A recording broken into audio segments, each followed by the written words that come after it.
ठीक है, तो ये एग्जाम भी बहुत अच्छा से कंडक्ट किया है उसने, इंटरव्यू भी टाइम पे होगा, अगला नोटिफिकेशन का भी तैयारी हो चुका है, सब कुछ सुधर गया एकदम वहां पे स्टूडेंट्स के लिए, उत्साह में स्टूडेंट पढ़ाई कर रहे हैं। और झारखंड में ये हालत है कि मैंने एकदम न क्लास लेने का मन करेगा ना आपको पढ़ने का मन करेगा कुछ। ठीक है, जेपीएससी के लोग बिना मतलब के सैलरी ले रहे हैं। मैं कितनी बार एक ही बात को बोल चुका हूं, अगर रिजल्ट ये आज भी आ जाएगा ना, आज, तब भी दिसंबर से पहले एग्जाम नहीं हो सकता है, क्योंकि रिजल्ट आने के 10-15 दिन के बाद ही मेंस का फॉर्म आएगा, क्योंकि पहले रिजल्ट पे हल्ला उल्ला होगा ना। इतना लेट होने का मतलब ये कि इसमें सेटिंग हो रहा है पहले। देखिए फॉरेस्ट जो है ना बहुत इंपॉर्टेंट होता है राज्य सरकारों के लिए, फॉरेस्ट। जैसे देखिए क्वेश्चन दिया है कि एग्रो फॉरेस्ट्री क्या है, define agro forestry and discuss different types of agro forestry systems. ठीक है, तो आपके देखिए यहां पे मैंने क्या पढ़ाया था आपको, natural resource management 2, Indian state of forestry, उसका समरी जो फॉरेस्ट रिसोर्स मैनेजमेंट, इन सब में मैंने एग्रो फॉरेस्ट्री आपको बताया था, ज्वाइंट फॉरेस्ट मैनेजमेंट बताया था, और थोड़ा थोड़ा सिल्वी कल्चर ये सब के बारे में बताया था। ये सब तो वैसे फॉरेस्ट्री का टॉपिक था, लेकिन यहां भी मैंने आपको बताया हुआ है। और जब पढ़ा रहे थे तो उसी टाइम बोले थे कि ये फॉरेस्ट्री में यही चीजें आती हैं जो यहां पे मैंने कुछ कुछ चीजें आपको बताया हुआ है। जब इनको जाके आप लेक्चर्स देखेंगे, ये सारे लेक्चर नंबर 20, 21, 22, 23 और एक और लेक्चर है, लेकिन स्क्रीनशॉट क्योंकि यहां फिट नहीं बैठ रहा था तो नहीं लिया है उसका। तो ये क्लासरूम के लेक्चर्स में कवर्ड है ये चीजें। ठीक है, आप उसको जाकर के दोबारा देख सकते हैं।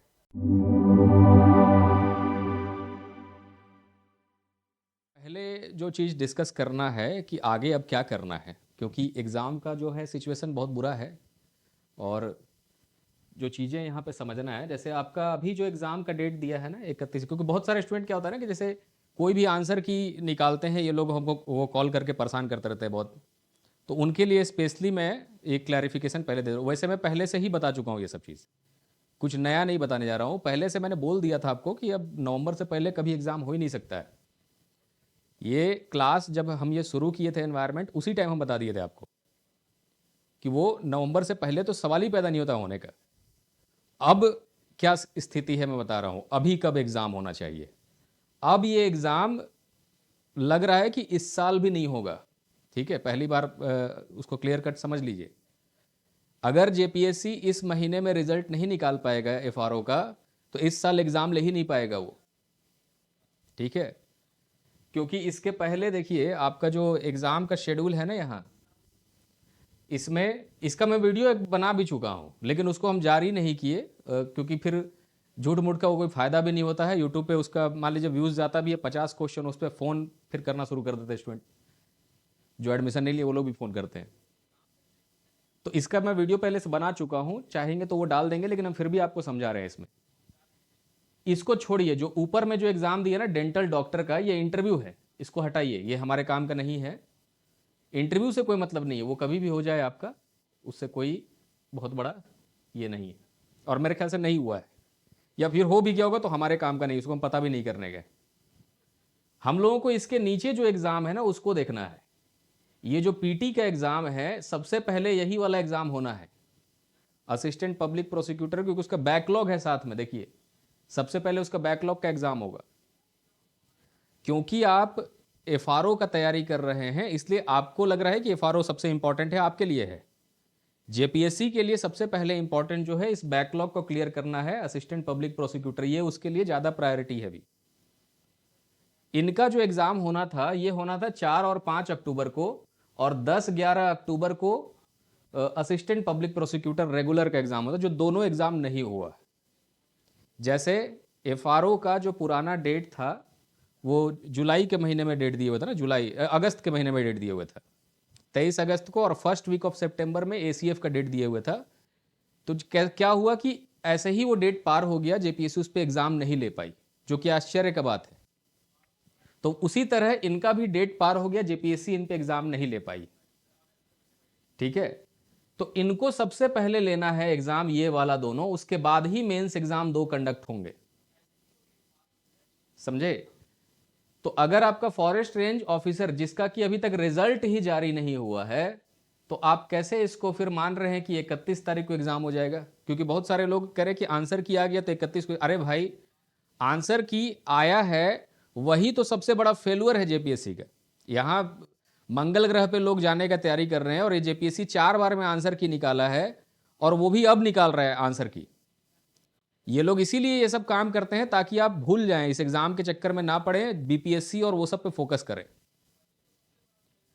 ठीक है, जेपीएससी के लोग बिना मतलब के सैलरी ले रहे हैं। मैं कितनी बार एक ही बात को बोल चुका हूं, अगर रिजल्ट ये आज भी आ जाएगा ना, आज, तब भी दिसंबर से पहले एग्जाम नहीं हो सकता है, क्योंकि रिजल्ट आने के 10-15 दिन के बाद ही मेंस का फॉर्म आएगा, क्योंकि पहले रिजल्ट पे हल्ला उल्ला होगा ना। इतना लेट होने का मतलब यही कि इसमें सेटिंग हो रहा है पहले। देखिए, फॉरेस्ट जो है ना, बहुत इंपॉर्टेंट होता है राज्य सरकारों के लिए, फॉरेस्ट, उसका ही जमीन ये लोग खरीद बिक्री ये सब करते हैं। आपको मैं दिखाऊंगा आगे कि आपका ट्रेनिंग कहाँ होगा। जैसे माहिलोंग में अगर आप सेलेक्ट हो जाएंगे, आपका ट्रेनिंग होगा यहीं से, रांची से 20 किलोमीटर का दूरी है उसका, वहीं पे फॉरेस्ट का ऑफिसर्स का ट्रेनिंग होता है। तो उन सब जगहों पे जाएंगे तो अभी कौन लोग है, जब मान लीजिए कि फॉरेस्ट का ये पहली बार वैकेंसी आ रहा है, तो अभी कौन लोग काम कर रहे हैं उसमें, जो झारखंड का फॉरेस्ट मैनेज हो रहा है उसमें कौन लोग मैनेज कर रहे हैं। तो उसमें भी रेंजर है, लेकिन वो किसी न किसी तरीके से कोई बीट ऑफिसर रहा होगा, उसको प्रमोट करके वहां पर रेंजर या फिर जो आईएफएस अधिकारी हैं उनको ही नीचे का प्रभार दे दे के काम चलाया जा रहा है। तो यहां पर पूरा इसमें इस तरह का नाटक होने का भी चांसेस है। तो ये एग्जाम अगर आज रिजल्ट आएगा तब दिसंबर में होगा। क्लियर? क्योंकि इसका फिर मेंस का फॉर्म है भरना, ये मेंस का एग्जाम है, रिटन एग्जाम नहीं है। वही मैं बार बार समझा रहा हूं, जो रिटन एग्जाम होते हैं ना, उनका फॉर्म एक ही बार भरा चुका होता है, लेकिन जिनका पीटी और मेंस ऐसे करके होगा, इनका पीटी का फॉर्म और मेंस का फॉर्म दोनों अलग अलग होता है। मेंस का फॉर्म डिटेल्ड एप्लीकेशन फॉर्म होता है, जिसके अंदर आपको डिटेल में भरना होता है, पीटी डिटेल फॉर्म नहीं है। तो मेंस का फॉर्म भरे बिना आप इसका एग्जाम कैसे देंगे? फिर मेंस का फॉर्म भरेंगे, फिर एडमिट कार्ड आएगा, उसके बाद जाकर के एग्जाम होगा। तो ये मिनिमम भी एग्जाम लेंगे तो दिसंबर में एग्जाम लेंगे। ठीक है, कैलकुलेशन करिए उसके पीछे, किसी से पूछिए, पूछने की जरूरत नहीं पड़ेगा आपको। मैं हमेशा आपको प्रेरित कर रहा हूं कि आप अपना कैलकुलेशन कीजिए। जेपीएससी में किसी से पूछने का कोई मतलब ही नहीं बनता है।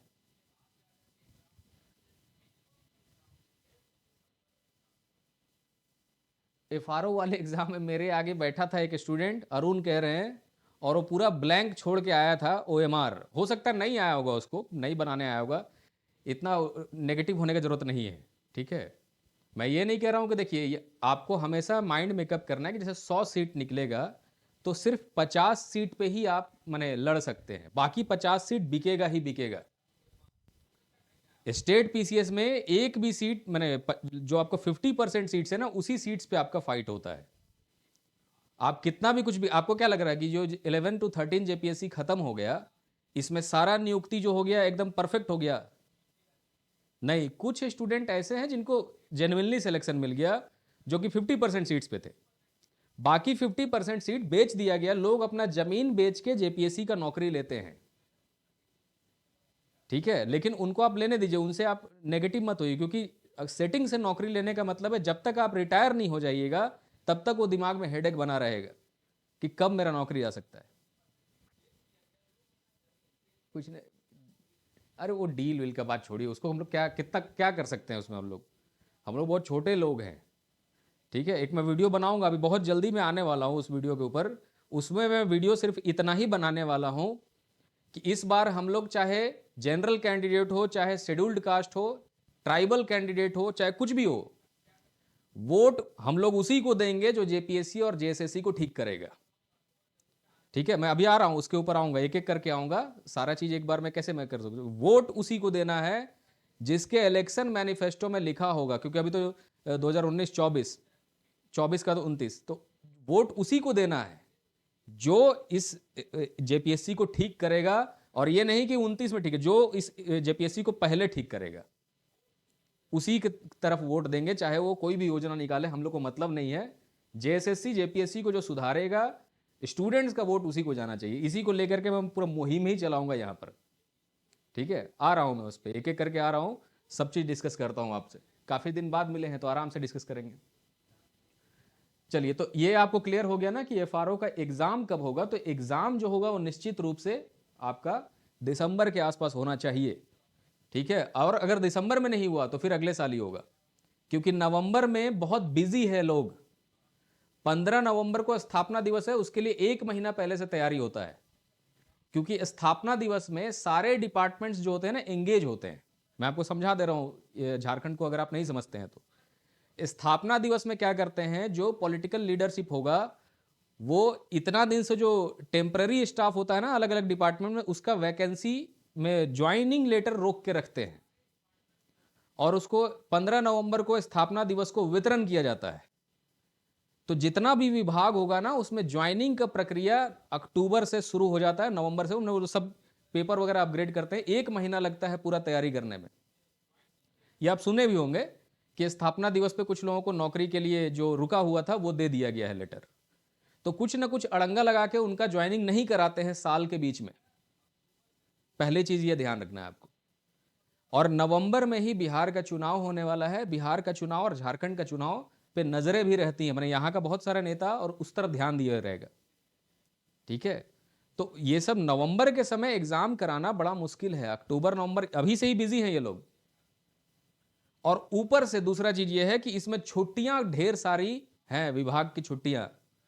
दिवाली और छठ आएगा तो मतलब समझ लीजिए 10 दिन का छुट्टी है, दिवाली छठ, है ना। विंटर्स के टाइम पे ये सब डिस्टर्बेंस रहता है। आप कहीं भी देखिएगा कि जनवरी उनवरी के आसपास बहुत कम जगह पे एग्जाम ठीक तरीके से, उसको फिर फरवरी में एग्जाम होना शुरू हो जाएगा, क्योंकि सब चीज से फिर मुक्त हो जाएंगे। तो एक तरह का ये एग्जाम को लेके मैं क्लैरिटी बता रहा हूं, आप इसके लिए माइंड मेकअप करके रखिए कि और लगने वाला है 2 महीना और, नवंबर दिसंबर। फिर ये बाकी के एग्जाम्स कब होंगे? फिर बाकी के एग्जाम इस साल होने का चांस ही नहीं है। अरे कुछ भी करिएगा तो इसके पहले, आपके पहले ये पीटी होगा ना, ये जब होता हुआ दिख गया तो फिर समझिए कि आपका एग्जाम भी होगा। नहीं तो इसको फिर सीक्वेंस में निकालने का मतलब क्या बनता? अगर मान लीजिए इसका पीटी नहीं होता, आपका हो जाता, तो फिर ये सीक्वेंस देने का कोई फायदा ही नहीं। ये फिर नोटिफिकेशन ऐसा क्यों निकालते?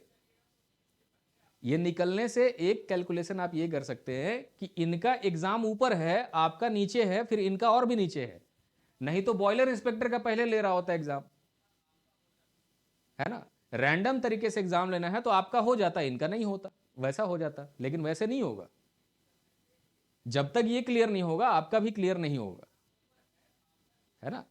कोई भी आप लॉजिक लगाए ना कि जेपीएससी के लिए तो सारा एग्जाम एक बराबर है, उसके लिए सिविल सर्विस भी वही है, सब वही है, तो इसको वो क्यों इग्नोर कर देगा, बाईपास कर देगा? इसको भी करेगा ना कुछ। चलिए, तो ये एक मामला है जिसको हम लोग देखते हैं। तो ये हमको लग रहा है दिसंबर तक होना चाहिए मेरे ख्याल से। पहले मैं शुरू से आपको जुलाई में जब मैंने शुरू किया उसी टाइम मैंने बोल दिया था नवंबर होगा। अब मैं बोल रहा हूं आपको ये दिसंबर तक हो सकता है, ठीक है। ये एक बहुत बड़ा प्रॉब्लम है। चलिए, दूसरा चीज और है। चलिए, ये तो बात हो गया डेट का। बाकी प्रोजेक्ट मैनेजर ये सब अगले साल होने का संभावना है। वैसे भी ये रिटन एग्जाम है, इसमें पीटी मेंस का बात नहीं है, ये रिटन है। तो रिटन एग्जाम में भी, अब खैर इसको मैं प्रोजेक्ट मैनेजर में बात करूंगा जब उस बैच को मैं लेना शुरू करूंगा तब। और फिर ये तो लिमिटेड एग्जाम है, रिटन का है, लिमिटेड है, ये इंटर डिपार्टमेंटल है, मतलब जो लोग इस डिपार्टमेंट में वही भर पाते हैं। डिप्टी कलेक्टर इसको भी छोड़ दीजिए, ये आपके काम का नहीं है। वो वैसे भी 6th जेपीएससी का है ना, उसका न्यायालय से फैसला आया था, हमको लग रहा है जून के ही टाइम पे।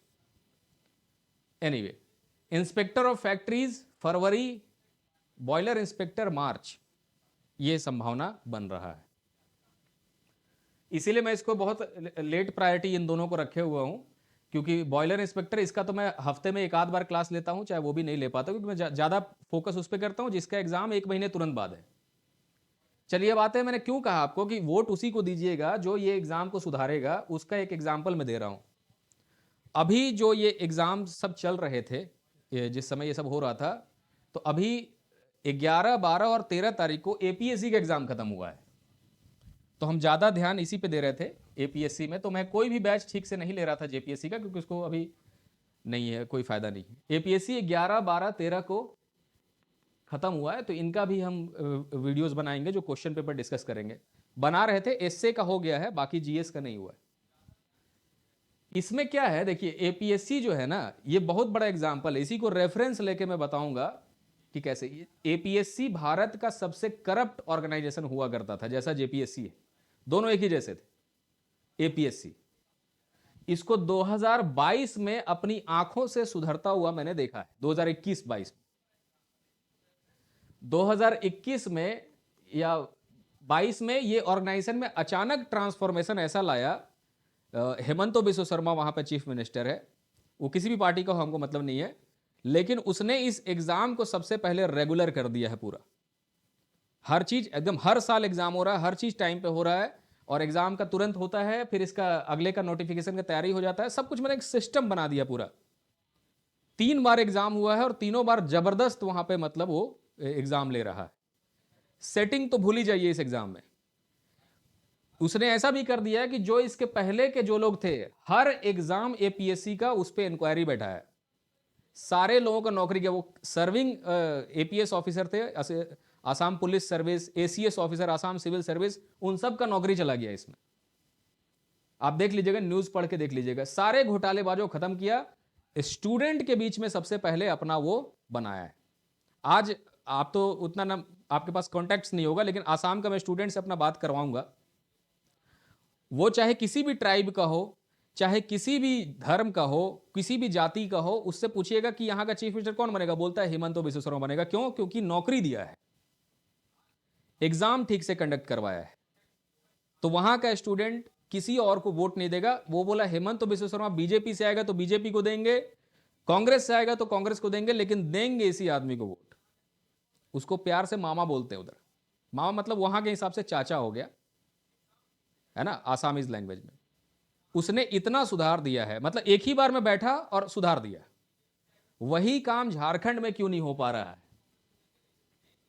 तो ये पॉलिटिकल मामला है, लेकिन हमको डर वर लगता नहीं। मैं यही इसी तरह का खाली वीडियो ही बनाऊंगा दिन रात बैठ करके, कि भाई हमारे टैक्स के पैसे से पल रहे हो और हम ही को चीट करते हैं, है ना। स्टूडेंट के लिए कोई है नहीं। इसी को मैं देख रहा था, इतना अच्छा से एग्जाम लिया, इसमें जबरदस्ती कुछ लोग बोल रहे हैं कि पेपर बहुत इजी आ गया है, पेपर 5 बहुत इजी आया, बहुत इजी आया। तो क्या हो गया इजी आ गया तो? बाकी सब तो ठीक आया है, ठीक है। तो ये एग्जाम भी बहुत अच्छा से कंडक्ट किया है उसने, इंटरव्यू भी टाइम पे होगा, अगला नोटिफिकेशन का भी तैयारी हो चुका है, सब कुछ सुधर गया एकदम वहां पे स्टूडेंट्स के लिए। उत्साह में स्टूडेंट पढ़ाई कर रहे हैं। और झारखंड में ये हालत है कि मैंने एकदम न क्लास लेने का मन करेगा, ना आपको पढ़ने का मन करेगा कुछ, है ना, ये सब प्रॉब्लम है।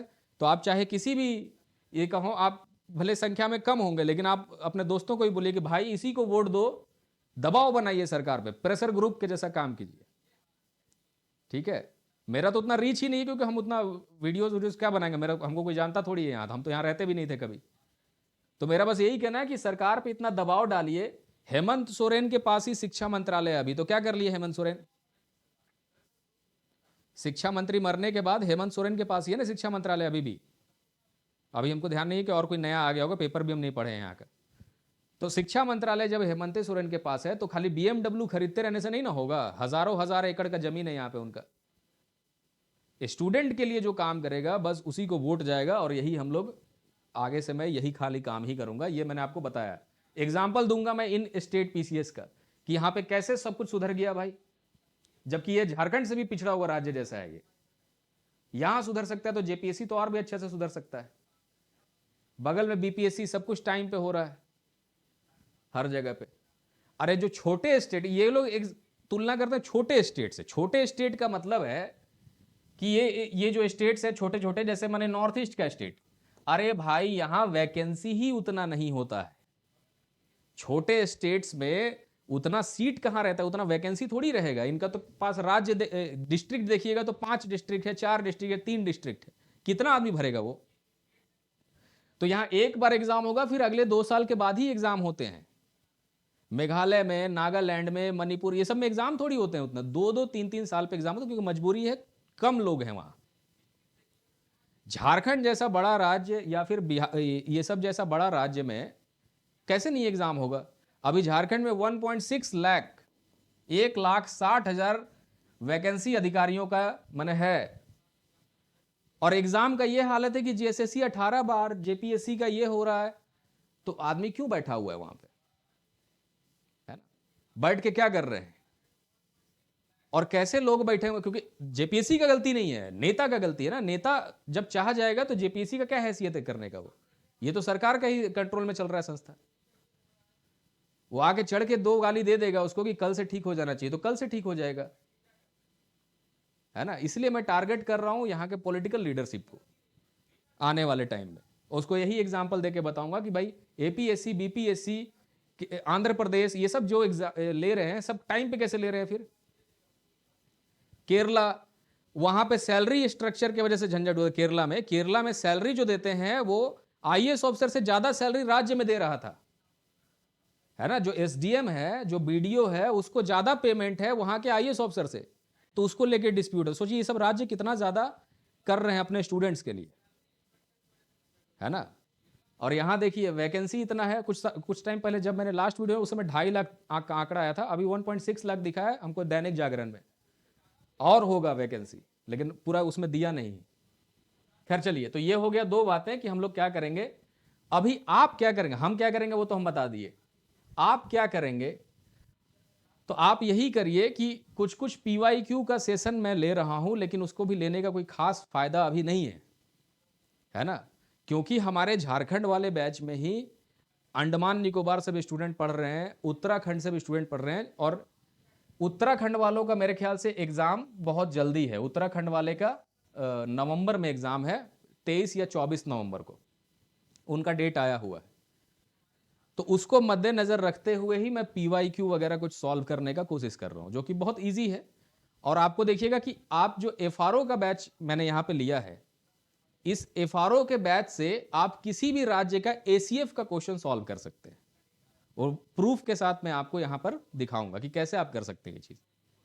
तो आपके आगे का रोड मैप क्या होना चाहिए कि बीच बीच में मैं कुछ लेक्चर्स लूंगा, थोड़ा उस पर ध्यान दे करके, क्योंकि अभी आप प्रायोरिटी में नहीं है। प्रायोरिटी में उत्तराखंड की वजह से हो गया, क्योंकि बहुत सारे स्टूडेंट उत्तराखंड वाले ज्वाइन किए हुए इस वाले बैच में, तो एक थोड़ा सा प्रायोरिटी बन गया है। अदरवाइज ये मेरे लिए प्रायोरिटी में अभी नहीं है झारखंड का कोई भी एग्जाम। बाकी जगह पे हो रहे हैं, लेकिन अब खैर एपीएससी खत्म हो गया तो अब झारखंड पे ही वापस आएंगे। तो मेरे लिए तो खैर एनीवे, तो आप पीवाईक्यू सॉल्व करेंगे और साथ में मैं एक सैंपल पेपर बनाऊंगा। सैंपल पेपर कि आपका आंसर माने जो पेपर आएगा ना वो कैसा आना चाहिए। क्योंकि एफआरओ का जो सिलेबस है, फॉरेस्ट रेंजर का मैं बता रहा हूं, फॉरेस्ट रेंजर, इसका जो सिलेबस है वो जेपीएससी ने कहीं से कॉपी नहीं किया है। इसका वो सिलेबस जो बनाए हैं बाकी सारे स्टेट में से देख लिए होंगे, और उसमें से शॉर्टकट करके उन्होंने सिलेबस थोड़ा सा बनाया है। 100% कॉपी नहीं। एसीएफ का सिलेबस 100% कॉपी है दूसरे जगहों से, लेकिन इसका कॉपी नहीं है उतना। ठीक है। और चलिए बाकी बात हम लोग आगे करेंगे। अभी मैं आपको थोड़ा सा पीवाईक्यू की तरफ लेके चलता हूं, नहीं तो फिर ये बहुत लंबा बनने लगेगा। मेरा फॉरेस्ट्री का क्लास भी है, ज़्यादा प्रायोरिटी मेरे लिए वही है। कोई अभी तक का कोई डाउट आपको नहीं है? चलिए, वो अरुण टेंशन नहीं लीजिए, वो डील के बारे में, वही डील में जा करके अब खोल खाल के ही करने वाला हूँ, क्योंकि हम फ्रस्ट्रेट हो चुके हैं। और खुद ही हम झारखंड में रहते हैं, झारखंड में हम बहुत उम्मीद से सेट हो गए थे कि यहाँ पर कम से कम लग रहा था कि एग्जाम सुधरने, लेकिन सारे एग्जाम्स का अगर आप डेट देखेंगे ना, तो एग्जाम्स ये लोग क्या करते हैं, नोटिफिकेशन चुनाव से पहले निकालते हैं। कुछ ना कुछ उसमें हो रहा होगा एक्टिविटी चुनाव से रिलेटेड, तभी इनका सारा एग्जाम्स का अनाउंसमेंट होता है। फिर चुनाव जब खत्म होता है उसके बाद फिर भूल जाते हैं, है ना। बहुत तेज बनते हैं ये लोग। तो उनको समझाएंगे कि स्टूडेंट के पास भी ताकत है। हम लोग नेपाल के वो जेनजी वाला नहीं करेंगे, लेकिन उससे कम भी नहीं करेंगे, है ना। आप देखिए दूसरे राज्यों को देखिए ना, आसाम एक एग्जाम्पल है। इतना पिछड़ा हुआ राज्य कैसे एक साथ आता है किसी भी चीज के पीछे जाकर के और अपना बात मनवा लेता है सरकार से। और यहाँ का स्टूडेंट नहीं, यहाँ का स्टूडेंट बहुत ज्यादा ये है, उनका इमेज बहुत अच्छा है। झारखंड के स्टूडेंट्स का तो पूरे हिंदुस्तान में इमेज बहुत अच्छा है, उनके वजह से हम लोग को भी इज्जत मिल जाता है झारखंड के, कह रहे बहुत अच्छा ये लोग, लेकिन वो आपके अच्छाई का फायदा उठाया जा रहा है, समझे। बस यही है कि आपके अच्छाई का ये लोग फायदा उठा रहे हैं। चलिए आते हैं मैं पीवाईक्यू पे। और हमको पता नहीं है कि मैं आपको मोटिवेशन के लिए क्या बोलूं। मोटिवेशन देने के लिए मेरे पास कुछ नहीं है। मैंने एक फोटो लगा के रखा है जहां पे आपका ट्रेनिंग होना है, इसी को मोटिवेशन आप मान लीजिए। यहां पे आपका ट्रेनिंग होगा। अगर आप इनके नए वाले वेबसाइट पे जाएंगे, जो फॉरेस्ट का वेबसाइट है, नया पुराना दोनों, पुराना वाला वेबसाइट जेपीएससी टाइप का है, उस पर कोई इंफॉर्मेशन नहीं है। जो नया वाला वेबसाइट है उसको देखिएगा, तो उसके अंदर कुछ कुछ चीजें आपको फॉरेस्ट से जुड़ा हुआ दिखेगा, जो बहुत मजा आएगा। वैसे तो वो मैं फॉरेस्ट्री ऑप्शनल में बताने वाला था, लेकिन क्योंकि सर्व तो आपको भी फॉरेस्ट में ही करना है, तो आप जब इसके जाएंगे वेबसाइट पे, तो जैसे आपका ट्रेनिंग इसी जगह पे होता है, ये उसका एकेडमिक ब्लॉक है जहाँ पे पढ़ाया जाएगा। लेकिन देखिए, कभी भी सिविल सर्विसेज में या फॉरेस्ट सर्विस में उतना पढ़ाई पे ध्यान उतना नहीं दिया जाता है, उसका पर्सनालिटी डेवलपमेंट पे ज़्यादा ध्यान दिया जाता है ना। तो यहाँ पे रेंजर्स का, एसीएफ का, सबका ट्रेनिंग होता है। अभी इनका कंट्रोल किसके हाथ में है? अभी इनका कंट्रोल जो चीफ कंजर्वेटर ऑफ फॉरेस्ट है उनके कंट्रोल में है। मतलब एक सीसीएफ लेवल का एक व्यक्ति अभी इसका चेयरमैन होता है, जहाँ पे आपका ट्रेनिंग होना है। उसके नीचे भी बहुत सारे लोग होते हैं, उनका एक हायरार्किकल एक स्ट्रक्चर है, जो अगले किसी बैच में बताऊंगा। जो नेक्स्ट आपका आने वाला बैच है ना, अभी 4:30 बजे टाइम दिया था मैंने, 5 बजे, 5:30 बजे स्टार्ट करूँगा, उस बैच में भी आप आइएगा, ऐड कर देंगे आप, जहाँ पर मैं पूरा फॉरेस्ट का एडमिनिस्ट्रेशन चलता कैसे है उसको पहले बताने वाला हूँ, है ना। वो टॉपिक दिया है फॉरेस्ट्री में, तो मैं सोच रहा था कि आप सब भी ज्वाइन करेंगे तो आपको समझ में आ जाएगा। तो यहाँ पे आपका ट्रेनिंग होना है, मैं चाह रहा हूँ कि आप यहाँ पे आइए। और दूसरा चीज मैं आपको लिखित तरीके से मैं बता दे रहा हूँ, एक लाइन, आप में से जिनका भी पीटी निकलेगा उनका मेंस भी निकलेगा, ये मेरे साइड से गारंटी है। क्योंकि एक भी ऐसा क्वेश्चन नहीं होगा जो इस क्लासरूम में डिस्कशन, माने जो एग्जाम में आएगा और क्लासरूम में डिस्कशन नहीं होगा। अभी से ऑलरेडी वो पहले हो चुका है, लेकिन अभी जो मैं रिवीजन कराऊंगा, तो एक भी ऐसा क्वेश्चन नहीं होगा जो एग्जाम में दिख जाएगा, और सिर्फ झारखंड का नहीं, किसी भी स्टेट के एग्जाम में दिख जाएगा, जो क्लास में हम लोग नहीं करेंगे। ऐसा कोई भी क्वेश्चन नहीं होगा, ठीक है। आज ही आपको सैंपल में दिखा दे रहा हूं। अभी तक मैंने किसी भी स्टेट का क्वेश्चन पीवाईक्यू फॉर्मेट में फॉलो नहीं किया है, देखा भी नहीं है कि क्या क्वेश्चन आता है नहीं होता है। मैंने अपना कंटेंट बताया है, आप देखिए कि क्वेश्चन कैसा आता है, कैसे सॉल्व करते हैं उसको। आज का जो पीवाईक्यू सेशन है, इस पीवाईक्यू सेशन में मैंने जो क्वेश्चन लिया है वो लिया है एमपीएससी का, क्योंकि उसी का हम लोग का बैच चलता है। और एमपीएससी का एक प्रॉब्लम मैं बताता हूं आपको क्या है। एमपीएससी मतलब मेघालय पब्लिक सर्विस कमीशन, ठीक है, उसी का पेपर आज डिस्कस करेंगे। दूसरा चीज ये देखिए कि आपका ये है मेंस का फॉर्मेट एफआरओ के लिए, जिसमें ऊपर का तो छोड़ दीजिए, general English 50 number, general Hindi 50 number. इन दोनों के अंदर सिस्टम फिक्स है कि एक एस्से, कॉम्प्रिहेंशन और प्रेसिस राइटिंग आएगा, है ना। Essay, comprehension, precis writing. इसमें क्या है ना कि सेक्शनल कट ऑफ नहीं है कि 50 में से 33%, 30% नंबर यहां लाना है, 50 में से 30% नंबर लाना है, ऐसा नहीं है। ये दोनों मिला करके आप 30% लेंगे। 100 में 30 लाना है, मतलब 15 नंबर यहां, 15 नंबर यहां।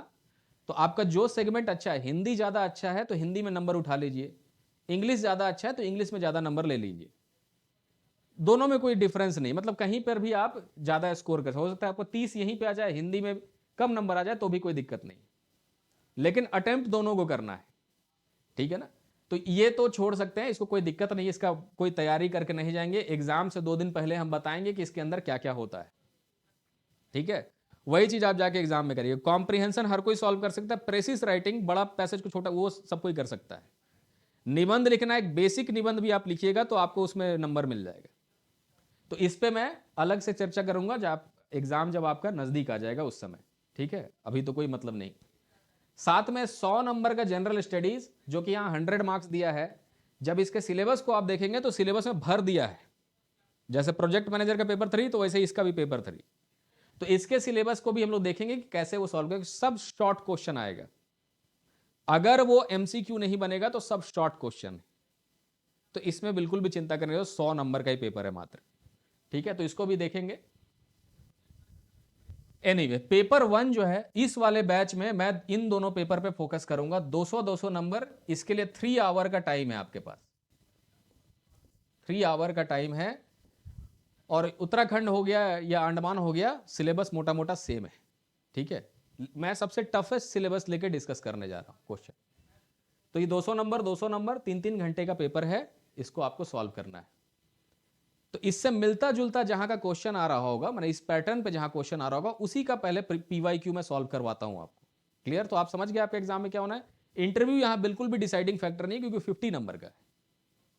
इंटरव्यू सिर्फ इसलिए है कि आपका नाम वाम पूछा जाएगा, ज्यादा से ज्यादा हॉबीज पूछ लेंगे। फॉरेस्ट का कोई भी क्वेश्चन हमको नहीं लगता पूछा जाएगा, क्योंकि यहाँ पे 25-30 नंबर तो दे ही देगा किसी ने। 50 में मैंने देखिए 20-25 नंबर भी दे देगा मिनिमम, आप जाके ठीक तरह से ड्रेस वगैरह पहन के जाएंगे तो आपको नंबर मिल जाना चाहिए यहाँ पे। कोई अगर बदतमीजी करके नहीं आए, एरोगेंसी दिखा कर नहीं आएंगे तो आपको नंबर मिल जाएगा।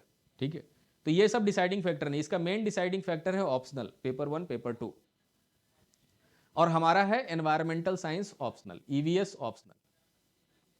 अब ये ईवीएस ऑप्शनल का क्या कहानी है, देखिए ये बहुत अजीब सा ऑप्शनल पेपर है। भारत के ज्यादातर स्टेट पीसीएस में ये पेपर गायब है, नहीं आता है। जैसे एपीपीएससी, इसमें ये पेपर है ही नहीं, एनवायरमेंटल साइंस एफआरओ में, है ना। वैसा यूपीएससी में ये पेपर है ही नहीं एनवायरमेंटल साइंस, और कई जगहों पे एनवायरमेंटल साइंस है ही नहीं, बाकी सारा है, फॉरेस्ट्री है, बाकी जियोलॉजी है, ज्योग्राफी भी है कहीं कहीं, लेकिन ये पेपर नहीं है। ये पेपर क्यों नहीं है, आप सवाल पूछेंगे। क्योंकि ये पेपर देने का कोई मतलब नहीं बनता है। ये पेपर जो है ना, एक्चुअली में एनवायरमेंटल साइंस कई जगहों पे पढ़ाई होता है, ये इंटरडिसिप्लिनरी है।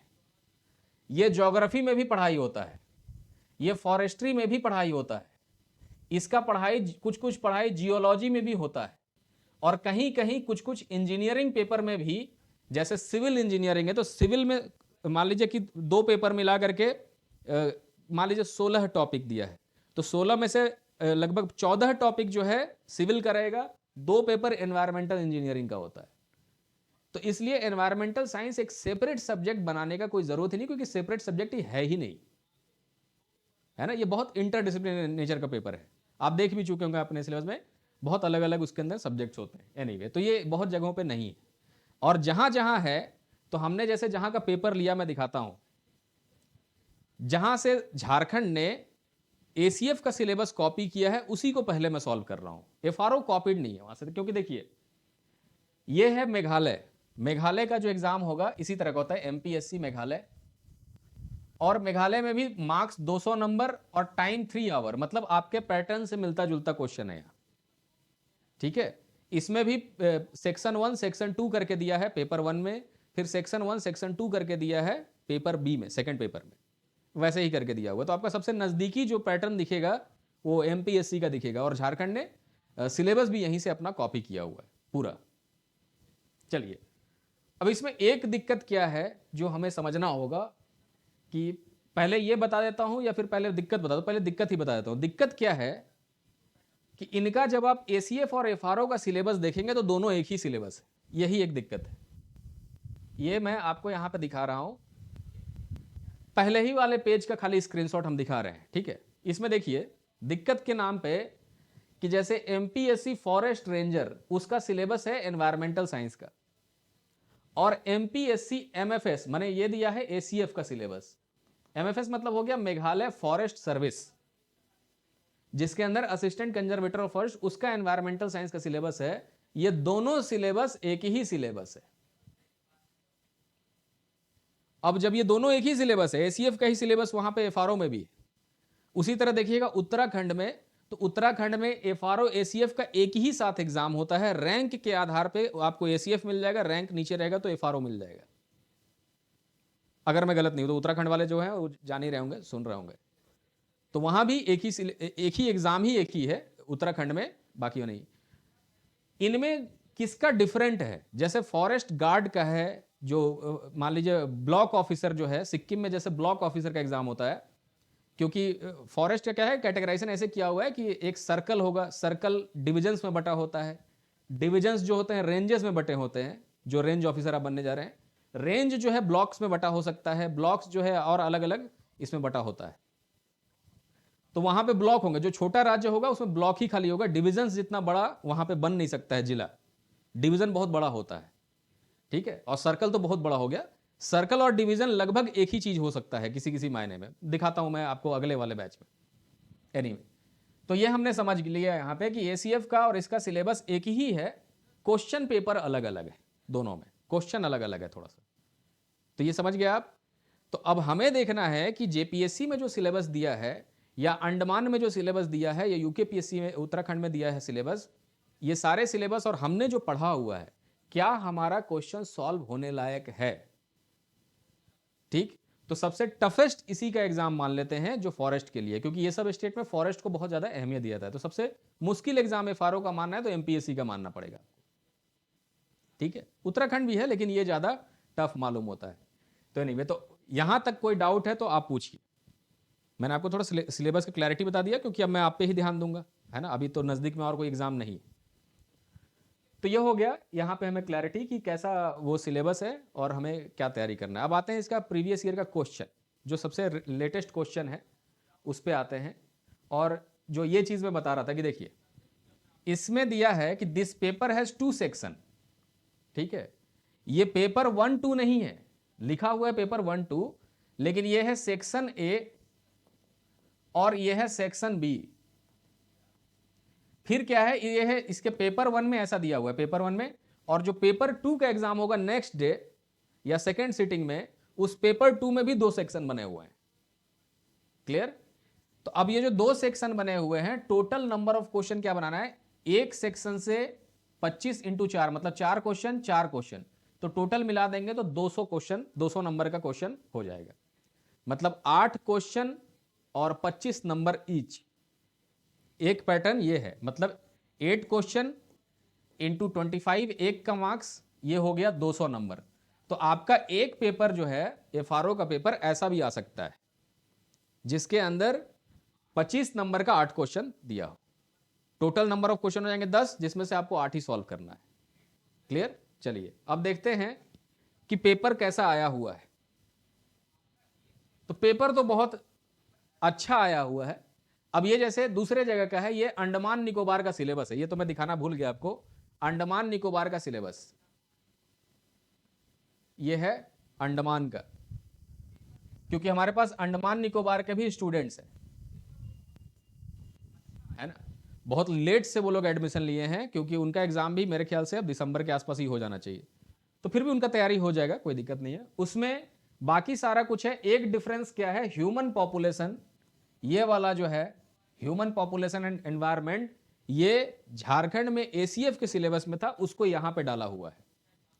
और कुछ कुछ सेगमेंट दिया हुआ है जेपीएससी में भी, जैसे यहां पे डिजीजेस, ठीक है, यहां पे दिया हुआ है कम्युनिकेबल डिजीजेस, और जेपीएससी में लिखा हुआ है उस चीज को diseases related to man and environment, ऐसे कर कुछ, मैन एंड एनिमल्स, उसका डिजीज दिया हुआ है। तो यहां पे जैसे टाइफाइड कॉलेरा, यहां डिजीज का नाम दे दिया है और जेपीएससी में डिजीज का नाम नहीं दिया है। तो इसके लिए मैं आपको लिस्ट बना दूंगा कि टाइफाइड क्या है, कॉलेरा क्या है, ट्यूबरक्लोसिस, ये आप गूगल से भी कर सकते हैं, लेकिन फिर भी एक लिस्ट हम भी दे देंगे अपने साइड से कि ये बीमारी का वेक्टर क्या है, कैसे होता है ये बीमारी, ये चीज़ें, उसका सॉल्यूशन क्या है, क्योर क्या है, कौन सा दवाई लगता है उस बीमारी में, जेनरिक दवा, उसका नाम, और वो करके मैं आपको लिस्ट बना बना के एक दूंगा बीमारियों का। तो ये सब कुछ कुछ चीज़ें दिख जाएगा। जो माल्थुजियन थ्योरी ऑफ पॉपुलेशन है, ये सब चीज़ें आई हुई है हमारे एसीएफ से। तो अच्छा ही हुआ कि उसको मैंने पढ़ाया नहीं, तो वो टॉपिक बाद के लिए मैंने छोड़ा हुआ है, बाकी का टॉपिक पढ़ा दिया है। तो इसको जब पढ़ाएंगे तो यहाँ से भी इसको भी ऐड कर देंगे, ताकि अंडमान वाले बच्चे वहाँ जुड़ जाएं जाके। ठीक है, बाकी सब कुछ सब सेम है। ठीक है, डिजास्टर मैनेजमेंट देखिए अंडमान निकोबार में एफआरओ में भी देता है, लेकिन आपके में नहीं दिया हुआ है। लेकिन इसलिए मैंने आपको पढ़ाया एफआरओ में, क्योंकि हो सकता है कि क्वेश्चन यहां से आए, दिया है चाहे नहीं दिया है, हो सकता है आए। ठीक है, चलिए, तो ये 2-3 चीजें थी जो हमने डिस्कस कर लिया यहां पर। ठीक है, अब आते हैं इसका जो पीवाईक्यू है उसका सॉल्यूशन। तो पहले इसका क्वेश्चन दिया हुआ कैसे है और क्या हमने उसको पढ़ा है? तो बिल्कुल पढ़ा है। आपके सिलेबस में उस तरह से नहीं लिखा हुआ है, लेकिन हमने उसको पढ़ा जरूर है। जैसे देखिए क्वेश्चन क्या दिया है, यह है लास्ट ईयर का question, Meghalaya public service commission, उसका एफआरओ का क्वेश्चन। यह है क्वेश्चन नंबर 1 का ए और बी। तो ए जो है 13 मार्क्स का है, 13 नंबर का क्वेश्चन है। अब क्योंकि किसी भी राज्य में आप देखिएगा ना, हिंदी अनुवादित नहीं है, हिंदी अनुवादित सिर्फ आपको ये हिंदी बेल्ट में ही मिलेगा। तो मैंने अपने से अनुवाद किया है, एक आध मान लीजिए माइनर ग्रामेटिकल मिस्टेक हो सकता है, लेकिन अनुवाद बाकी मोटा मोटा ठीक है उसका। चलिए, तो ये हम लोग देखते हैं कि ये क्वेश्चन है 13 नंबर का, 12 नंबर का, और नीचे वाला क्वेश्चन दिया है, ये दिया है 13 नंबर का क्वेश्चन, तो 25 हो गया। और फिर आपको ऐसे करके, तो 1 का ए और बी। क्लियर? क्वेश्चन क्या है मैं वो दिखाता हूं, और आपको मैंने पढ़ाया कहां पे है वो चीज, वहां पे मैंने लेक्चर का एक स्क्रीनशॉट लगाया कि ये सारे लेक्चर में ये पॉइंट्स बहुत ज्यादा डिटेल में कवर्ड है एफआरओ एग्जाम्स। जैसे देखिए क्वेश्चन दिया है कि एग्रो फॉरेस्ट्री क्या है, define agro forestry and discuss different types of agro forestry systems. ठीक है, तो आपके देखिए यहां पे मैंने क्या पढ़ाया था आपको, natural resource management, natural resource management 2, Indian state of forestry, उसका समरी जो फॉरेस्ट रिसोर्स मैनेजमेंट, इन सब में मैंने एग्रो फॉरेस्ट्री आपको बताया था, ज्वाइंट फॉरेस्ट मैनेजमेंट बताया था, और थोड़ा थोड़ा सिल्वी कल्चर ये सब के बारे में बताया था। ये सब तो वैसे फॉरेस्ट्री का टॉपिक था, लेकिन यहां भी मैंने आपको बताया हुआ है। और जब पढ़ा रहे थे तो उसी टाइम बोले थे कि ये फॉरेस्ट्री में यही चीजें आती हैं जो यहां पे मैंने कुछ कुछ चीजें आपको बताया हुआ है। जब इनको जाके आप लेक्चर्स देखेंगे, ये सारे लेक्चर नंबर 20, 21, 22, 23 और एक और लेक्चर है, लेकिन स्क्रीनशॉट क्योंकि यहां फिट नहीं बैठ रहा था तो नहीं लिया है उसका। तो ये क्लासरूम के लेक्चर्स में कवर्ड है ये चीजें। ठीक है, आप उसको जाकर के दोबारा देख सकते हैं। पहले ये क्वेश्चन मैं दिखा देता हूं कहां कवर्ड है और वो चीजें, तो आप उसको जाके अपना ऐप पे देख सकते हैं कवर्ड है कि नहीं। दूसरा क्वेश्चन है discuss the extent, distribution and uses. अच्छा, पूरा पढ़ा नहीं मैंने पहला वाला, सॉरी, पूरा पढ़ देता हूं कि एग्रो फॉरेस्ट्री क्या है, अलग अलग टाइप के जो एग्रो फॉरेस्ट्री सिस्टम्स हैं उनके बारे में बताइए। आसान सवाल।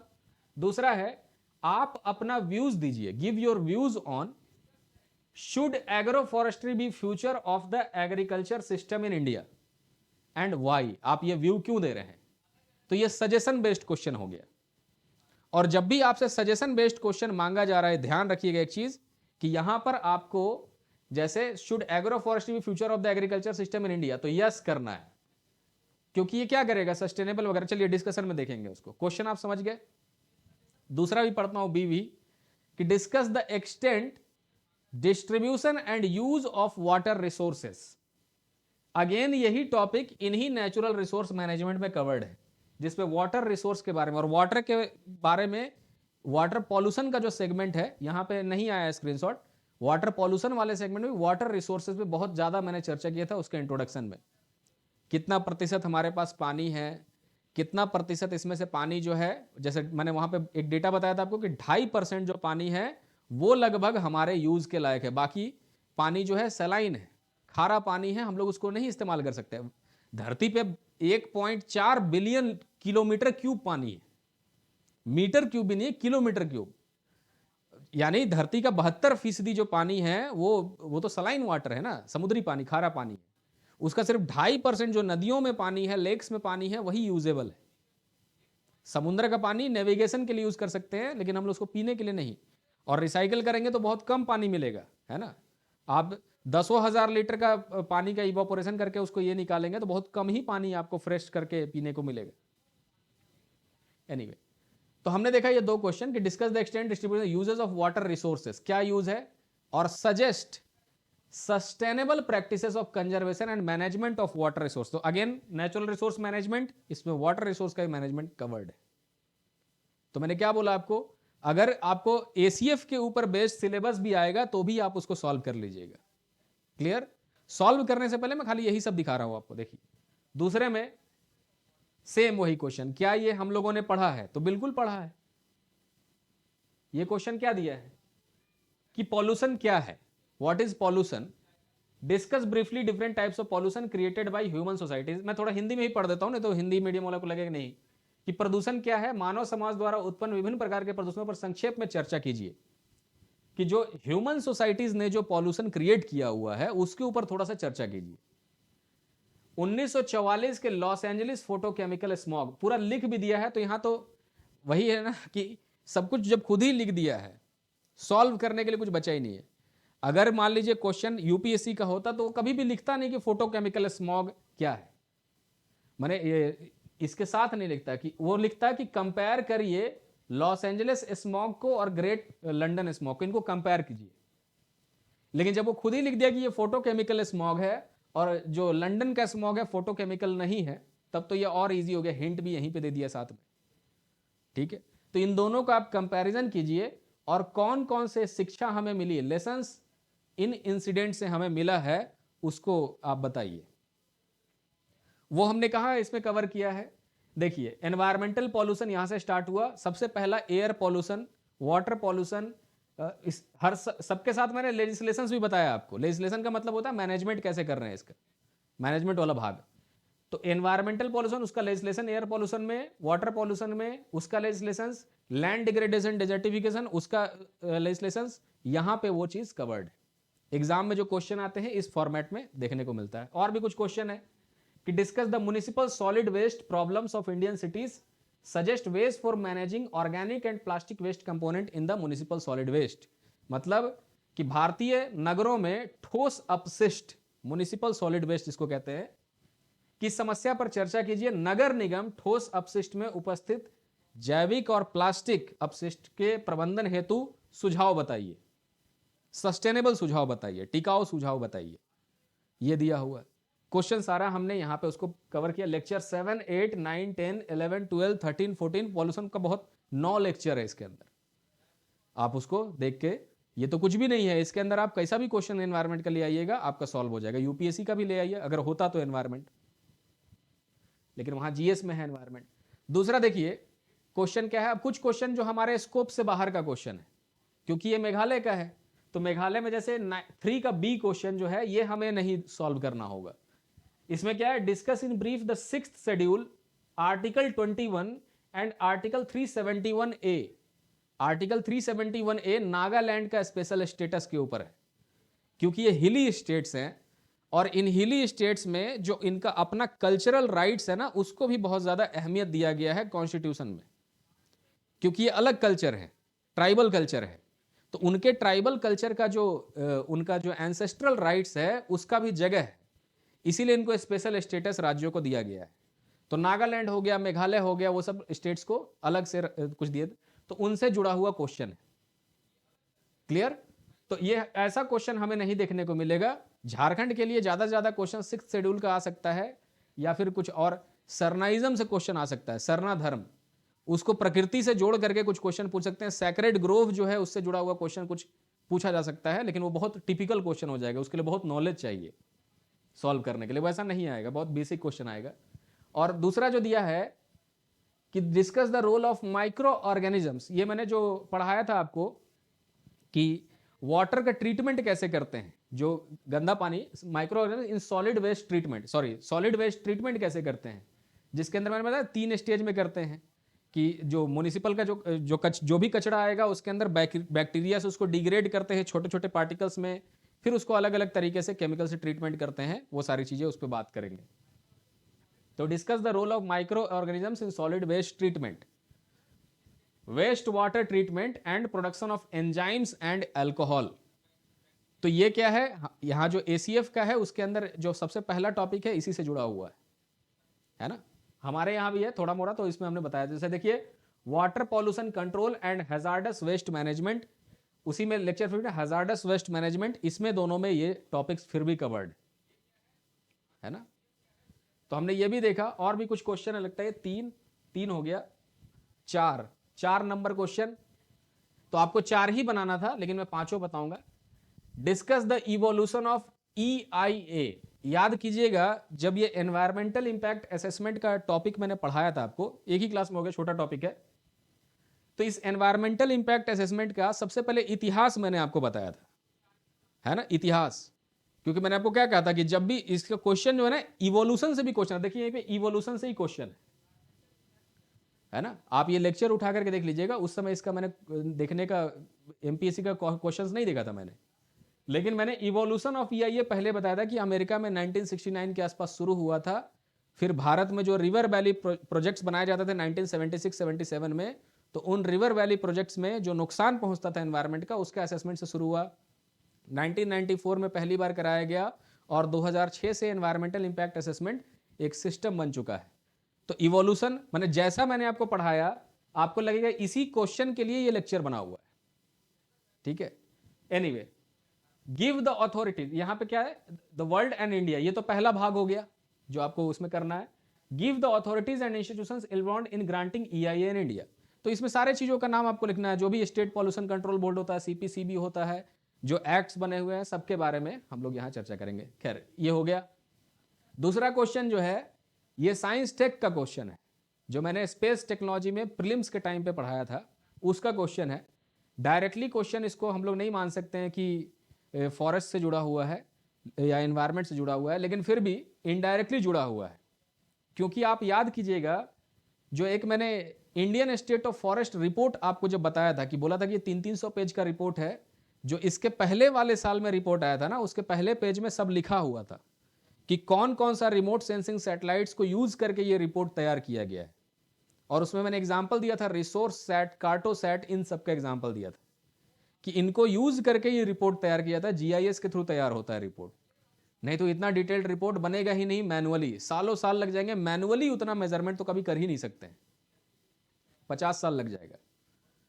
एक रेंज खाली पकड़ लेंगे ना, मैंने रांची का एक रेंज खाली आप पकड़िएगा, उसमें मैनुअली करने जाइएगा तो दिमाग घूम जाएगा, इतना बड़ा होता है वो, है ना। फॉरेस्ट वो भी बहुत इनएक्सेसिबल टेरेन है क्योंकि।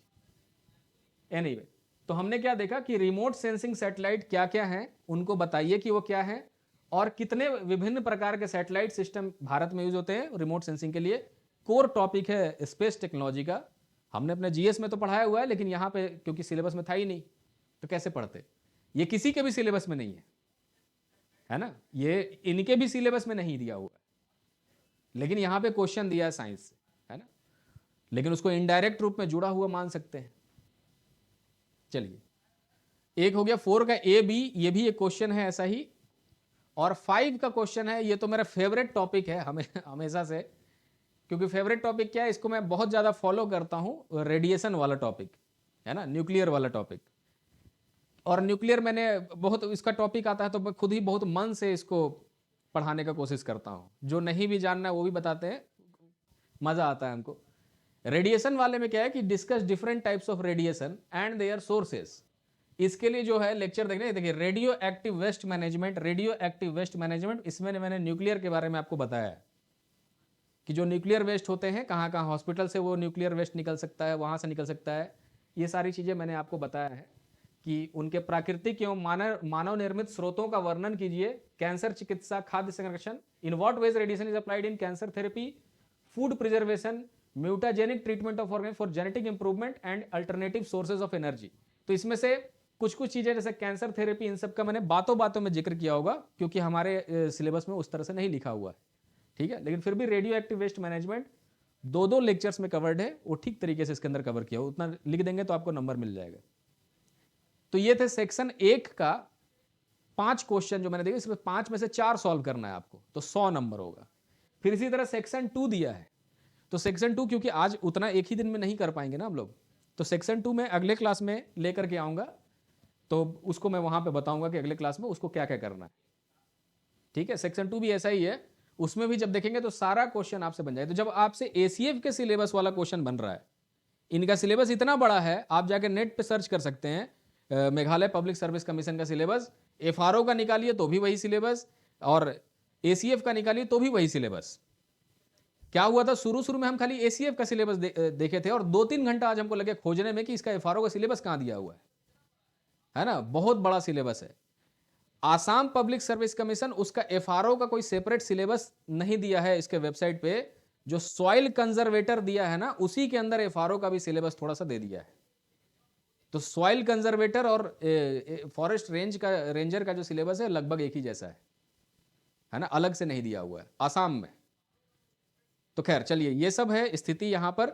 और बाकी जो एग्जाम्स का मैं क्यों नहीं ले रहा हूं, क्योंकि बाकी एग्जाम्स में पेपर ही बिल्कुल अलग तरीके का है, सिलेबस भी थोड़ा सा, सिलेबस तो मोर और लेस सेम ही है, लेकिन वहां का पेपर या तो 100 नंबर का या 300 नंबर का है, ऐसा है, उसके अंदर कुछ ना कुछ डिफरेंसेस हैं, या जेपीएससी से मैच करने वाला उनका पैटर्न ही नहीं है। जैसे आंध्र प्रदेश का भी आप देख लीजिएगा, उसके अंदर वैसा है, और भी एक जगहों का देखिएगा, तो या तो उनके यहाँ एमसीक्यू होता है मेंस में, या तो उनका सिलेबस या पैटर्न बहुत अलग है, इसलिए मैंने यहां पर इस एग्जाम में नहीं उसको कंसिडर किया है ना। नहीं तो हमारा सिलेबस जहां से कॉपी हुआ है, जहां से मिलता जुलता है, उसी को हम लोग सिर्फ कंसिडर करके पीवाईक्यू सॉल्व करेंगे। सॉल्व मैं पूरा ही कर दूंगा, क्योंकि जैसे मान लीजिए ईआईए का टॉपिक यहां दिया है, तो वही टॉपिक यूपीपीसीएस में, वही टॉपिक बीपीएससी में है ना। टॉपिक से मतलब है ना कि कौन सा टॉपिक जो है एग्जाम में पूछा जाता है। बाद बाकी तो सैंपल पेपर हम लोग बनाएंगे, वो सैंपल पेपर जो जेपीएससी में कैसा आना चाहिए उसको मद्देनजर रखते हुए हम लोग करेंगे, और बाद बाकी इस तरह से PYQ सॉल्व करेंगे। ये हमारा स्ट्रैटेजी है यहाँ से करने का, कोई दिक्कत नहीं है। अब चलिए देखते हैं क्वेश्चन सब कितना ईजी है और कितना आसानी से बनाया जा सकता है। बहुत ईजी क्वेश्चन है ऑब्वियसली। अब जैसे इसको मैं थोड़ा सा सॉल्व कर दे रहा हूँ। क्या है, मेरे पास लिमिटेशन है कि हम पूरा नहीं लिख सकते हैं। यहाँ पर पूरा लिखेंगे तो 1.5 घंटा हमको भी लग जाएगा, मतलब ये पूरा लिखने में, क्योंकि राइटिंग हम लोग का भी छूट जाता है ना, बहुत टाइम हो गया अपना खुद का आंसर राइटिंग में। तो हमको ये 2 घंटे का पेपर है, तो मान लीजिए हमको 1.5 घंटा या 1.25 घंटा लिखने में लगेगा। उससे थोड़ा कम लग सकता है, लेकिन उतना टाइम लगेगा। यहाँ बोर्ड पे लिख नहीं सकते हैं सब कुछ, तो मैं ऐसे आपको हिंट्स में थोड़ा समझाने का कोशिश कर रहा हूँ कि जैसे इसका 1 का ए है, तो 1 का ए हम लोग कैसे सॉल्व कर सकते हैं, है ना। तो मान लीजिए 1 का जो ए दिया हुआ है एग्रो फॉरेस्ट्री से क्वेश्चन, उसमें कैसे करना चाहिए आपको 1 का ए। और क्वेश्चन आप देख लिए कि एग्रो फॉरेस्ट्री क्या है, उसके अलग अलग टाइप क्या है, उसको आप समझाइए। तो 1 का जो ए है उसमें हमें करना होगा कि फॉर्मेट मत भूलिएगा, दबाव में आकर के इंट्रोडक्शन, फिर है बॉडी जो यहां हमें लिखना है, और फिर है कंक्लूड करना है हमें यहां पर कंक्लूड। और एक्चुअली क्या है कि इस क्वेश्चन में कंक्लूजन लिखने का आपको जरूरत ही नहीं पड़ेगा, क्योंकि ऑलरेडी कंक्लूजन के लिए क्वेश्चन ही पूछ दिया है। क्वेश्चन क्या पूछ दिया है कि इस क्वेश्चन में यहां पे दिया है कि should agro forestry be future of the agriculture system in India. यही कंक्लूजन है, हमें कंक्लूजन लिखने का जरूरत नहीं पड़ेगा, है ना। क्योंकि जब आप इसका क्वेश्चन सॉल्व कैसे हम लोग करते हैं, सॉल्व ऐसे करेंगे कि पहले हम लोग इसका ये भाग सॉल्व करेंगे। क्वेश्चन पढ़िए, डिफाइन एग्रो फॉरेस्ट्री पहले होगा सॉल्व, फिर अलग अलग टाइप के एग्रो फॉरेस्ट्री सिस्टम जो है अलग होगा सॉल्व, ये दूसरा क्वेश्चन है। फिर आपका व्यूज क्या है agro forestry as future of India, agriculture in India, ये तीसरा क्वेश्चन है। तो हमें मुख्य भाग में जो हमारा उत्तर का मुख्य भाग होगा, आंसर का मुख्य भाग होगा, जो मेन बॉडी है उसको 3 चीजें एड्रेस करना है उसमें किसी भी कीमत पे। मेन बॉडी जैसे उसमें एग्रो फॉरेस्ट्री तो चलिए इंट्रो में ही कवर हो जाएगा, हमें उसमें सिस्टम्स क्या क्या हैं एग्रो फॉरेस्ट्री के यहां कवर करना है, और उसके बाद एग्रो फॉरेस्ट्री यहीं पे जोड़ना है, agro forestry as future of agricultural systems in India. तो हमें एग्रीकल्चरल सिस्टम्स बताना होगा भारत का क्या क्या है, ठीक है। तो भारत में अभी ट्रेडिशनल एग्रीकल्चर ज्यादा प्रैक्टिस हो रहा है, यहां पर हम लोग फर्टिलाइजर एग्रीकल्चर में ज्यादा दे रहे हैं, बहुत तरह की चीजें कर रहे हैं एग्रीकल्चर में हम लोग। तो इंडिया का एग्रीकल्चर सिस्टम्स और वहां पर जो एग्रो फॉरेस्ट्री का सिस्टम्स है, ये दोनों के बारे में बताते हुए फाइनल जो आपको नीचे लिखना है कंक्लूजन वाले भाग में, उसमें एड्रेस करना है कि ये जो ऊपर लिखे हुए एग्रीकल्चरल सिस्टम्स हैं, इसमें हमें क्यों एग्रो फॉरेस्ट्री को शामिल करना चाहिए, वही हमारा फ्यूचर बनने वाला है। बहुत सिंपल चीजें हैं, उसके अंदर दोनों चीज कंसीडर करेंगे। चलिए आते हैं लिखने के तौर पे, लिखने के टाइम पे क्या डिस्कस हम लोग करेंगे कि देखिए इंट्रोडक्शन में तो पहला है एग्रो फॉरेस्ट्री। एग्रो फॉरेस्ट्री इसके बारे में मैंने बहुत क्लास में विस्तार से डिस्कशन किया। मैं मान लीजिए कि आपको एग्रो फॉरेस्ट्री आपने कभी सुना ही नहीं है ना, मान लीजिए जिंदगी में कभी नहीं सुना है और उसका डिफिनेशन कभी नहीं देखा है, तब क्या करना है उस सिचुएशन से मैं आपको शुरू करता हूं। जैसे मैंने हमेशा कहा है कि पहले आपको अगर मान लीजिए ऐसा सिचुएशन में आप फंस गए हैं जहां उस टर्म के बारे में सुना ही नहीं है आपने, तो उसको कोशिश कीजिए डिकोड करने का। यानी एग्रीकल्चर, ये एग्रीकल्चर एक टर्म है, फॉरेस्ट्री एक टर्म है, फॉरेस्ट्री, और इन दोनों को थोड़ा सा समझने का कोशिश कीजिए। एग्रीकल्चर का मतलब क्या है कि जब आप फूड ग्रेन्स का क्रॉपिंग करते हैं, फूड ग्रेन्स इनका क्रॉपिंग करते हैं, और मतलब पहले सोइंग करते हैं, फिर इनका लालन पालन करते हैं, और फिर बाद में इसका हार्वेस्ट करते हैं, काटते हैं इस फसल को, और फिर आप इसको बेचते हैं या रखते हैं, जो करना है आप कीजिए। तो अगर एग्रीकल्चर का मतलब है फूड ग्रेन्स के साथ हम लोग ये करते हैं। फॉरेस्ट्री का क्या मतलब है, फॉरेस्ट्री में हम लोग टिम्बर बोल रहा हूं, लकड़ी के साथ हम लोग ये करते हैं, फॉरेस्ट के साथ। टीक का पेड़ हो गया, साल का पेड़ हो गया, मैनग्रोव हो गया, हर तरह का फॉरेस्ट्री होता है, सिल्वीकल्चर इसको कहते हैं। तो हम लोग यहाँ फॉरेस्ट्री का मतलब ये है कि जब हम लोग इसका सोइंग करते हैं, एक्चुअली क्या होता है कि फॉरेस्ट्री के टर्मिनोलॉजी में उसको सोइंग नहीं कहा जाता है, उसको रीजनरेशन कहा जाता है। मामला सोइंग जैसा है कि बीज लगाना है उसके अंदर, लेकिन उसको नाम दिया गया है फॉरेस्ट्री में रीजनरेशन। तो जब हम लोग उसको रीजनरेशन करते हैं, और जो लालन पालन है उसका नाम दिया गया है टेंडिंग। तो सोइंग, टेंडिंग और फिर हार्वेस्टिंग, ये काम जब हम लोग जंगल में माने पेड़ों के साथ करते हैं उसको फॉरेस्ट्री कहते हैं। तो फॉरेस्ट्री वो विज्ञान है जिसके साथ हम लोग ये सब करते हैं। आराम से समझ में आ गया। सिल्वी कल्चर का सेम डिफिनेशन है। क्लियर? फॉरेस्ट्री का मतलब ही उसमें सिल्वी कल्चर ही सबसे मेन चीज है कि जब हम लोग जंगल का खेती करते हैं तो अगर ये दोनों को साथ में करें तो उसी को ना कहा जाएगा एग्रो फॉरेस्ट्री। तो चलिए आपको छोटा मोटा डिफिनेशन याद आ गया, टर्मिनोलॉजी समझ गए, तो आप यहां लिख दीजिए अपने डिफिनेशन में कि agro forestry refers to, agro forestry उस चीज को कहा जाता है जब हम लोग एग्रीकल्चरल ऑपरेशंस को फॉरेस्ट्री के साथ करते हैं जिसके अंदर there will be a line जिसमें हम लोग एग्रीकल्चर मतलब क्रॉपिंग ऑफ फूड ग्रेन्स इनके साथ प्लांटेशंस भी करते हैं, plantations of different variety of trees. कोई दिक्कत नहीं है, उसी को लिख दीजिए आप। और इसके वजह से दोनों एक साथ जब उगते हैं तो बहुत तरह का फायदा होता है। बगल में जो फॉरेस्ट लगा हुआ है वो क्या करेगा, शेड देता है, तो प्लांट्स को वो रक्षा करता है, विंड से वो रक्षा करता है, शेड देता है, बारिश से रक्षा करता है, बहुत तरह से रक्षा करता है उसका। तो ये चीजें यहां पर इंट्रोडक्शन में आपको लिखना है ताकि एग्जामिनर को ये पता चल जाए कि हाँ एग्रो फॉरेस्ट्री के बारे में आप जानते हैं। एंड देन उसके बाद फिर एक सब हेडिंग देंगे। अब मेन बॉडी शुरू हो रहा है, इंट्रोडक्शन तो हो गया, मेन बॉडी शुरू कीजिए। मतलब आपने क्या किया, एक पार्ट बता दिया है, ये डिफाइन कर दिया आपने। अब आ रहे हैं आप डिस्कस कर रहे हैं different types of agro forestry systems. तो जो भी आपको 3-4 याद आता है उससे आप कर दीजिए डिफाइन। मैं ट्रिक समझा रहा हूं एग्जाम के लिए। जैसे एग्जाम में क्या है कि ट्रिक से ही आपको करना पड़ता है। तो ट्रिक क्या है इसका, देखिए हो सकता है आपको एग्रो फॉरेस्ट्री सिस्टम्स याद नहीं आ रहा होगा कि कैसे कर सकते हैं। तो आप ना मन में पहले याद कीजिए कि कितने टाइप के एग्रीकल्चर से जुड़े हुए सिस्टम्स आपको याद है। जैसे मान लीजिए एक तो नाम बड़ा पॉपुलर है, वो है सिल्वी कल्चर। एक है सिल्वी कल्चर, मतलब पेड़ लगाना और पेड़ का लालन पालन करना, टेंडिंग करना एंड देन हार्वेस्टिंग करना, उसका सिस्टम है सिल्वी कल्चर। दूसरा है पेड़ के जगह पर मान लीजिए आप फूल या फल लगा रहे हैं, ऐसे करके हॉर्टिकल्चर उसको कह सकते हैं। हॉर्टिकल्चर, फ्लोरिकल्चर, एग्रीकल्चर, इस तरह के नाम आपको थोड़े मोड़े अगर याद आ गए हैं तो ये क्वेश्चन बन जाएगा। कैसे बनेगा ये क्वेश्चन, एक तरफ ये नाम आपको पता है तो इन दोनों का नाम का कॉम्बिनेशंस बना बना के आप करिए। जैसे टाइप्स हम लोग देख रहे हैं कि types of agro forestry system, तो इसमें मान लीजिए एक सिस्टम का नाम हम लोग रख लेते हैं कि एग्री, ये एग्री हो गया, और उधर से एक उठा लीजिए silvicultural system, agri silvicultural system, ये हो गया एक तरह का, ये भी सिस्टम है। अगर वो नाम मान लीजिए कहीं पे दिख नहीं रहा गूगल में, फिर भी वो नाम आप इनमें से जोड़ के बनाएंगे ना तो सही हो जाएगा। फिर आप दूसरा नाम बना लीजिए एग्री, और दूसरा उठा लीजिए हॉर्टिकल्चरल सिस्टम, हॉर्टिकल्चरल सिस्टम, ये भी हो सकता है। एक और आपने देखा होगा कि एक नाम है, जैसे अरे जो जानवर पालते हैं उसको क्या बोलते हैं, पेस्टोरल सिस्टम, वो पेस्टोरल सिस्टम, ये भी है।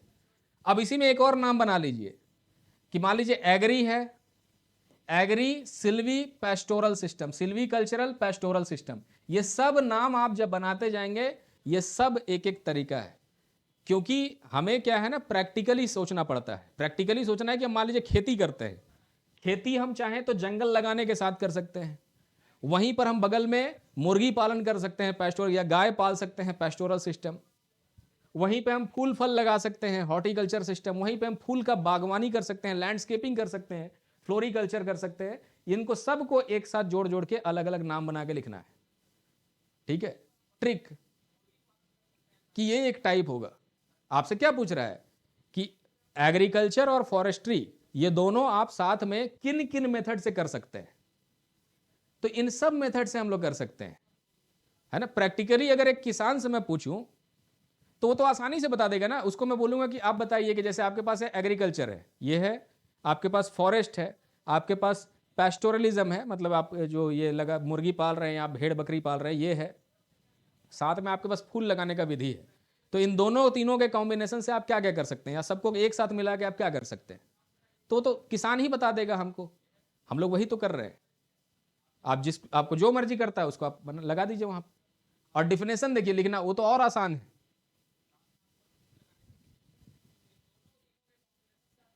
Silviculture should be A common. देखिए सिल्वीकल्चर तो होगा तभी तो फॉरेस्ट्री होगा, मैंने क्या बोला शुरुआत में, नहीं तो फॉरेस्ट्री आप कैसे करिएगा। फॉरेस्ट्री करने का मतलब है कि सिल्वीकल्चर का, सिल्वीकल्चर ना पेड़ लगाना, तो अगर आप पेड़ ही नहीं लगाएंगे तो आपका तो फॉरेस्ट्री वाला कंपोनेंट नहीं रहेगा ना, जंगल नहीं लगेगा वहां, है ना। तो सिल्वीकल्चर को सब में जोड़िए, agriculture, horticulture, silviculture systems, agri silviculture system जो भी यहां जोड़ना है, इसके साथ पेस्टोरल सिस्टम्स ये जोड़िए,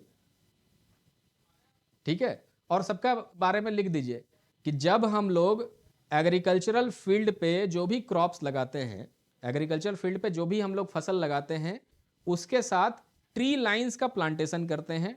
मतलब या तो बीच बीच में कर सकते हैं ट्री लाइंस का प्लांटेशन, साइड में कर सकते हैं, जैसा भी आपको मर्जी है, माने जैसा साइट पे सूटेबिलिटी होता है, क्योंकि फॉरेस्ट्री ऐसे नहीं होता है, साइट का कंडीशंस देख करके ही हम लोग वो सब डिसाइड करते हैं।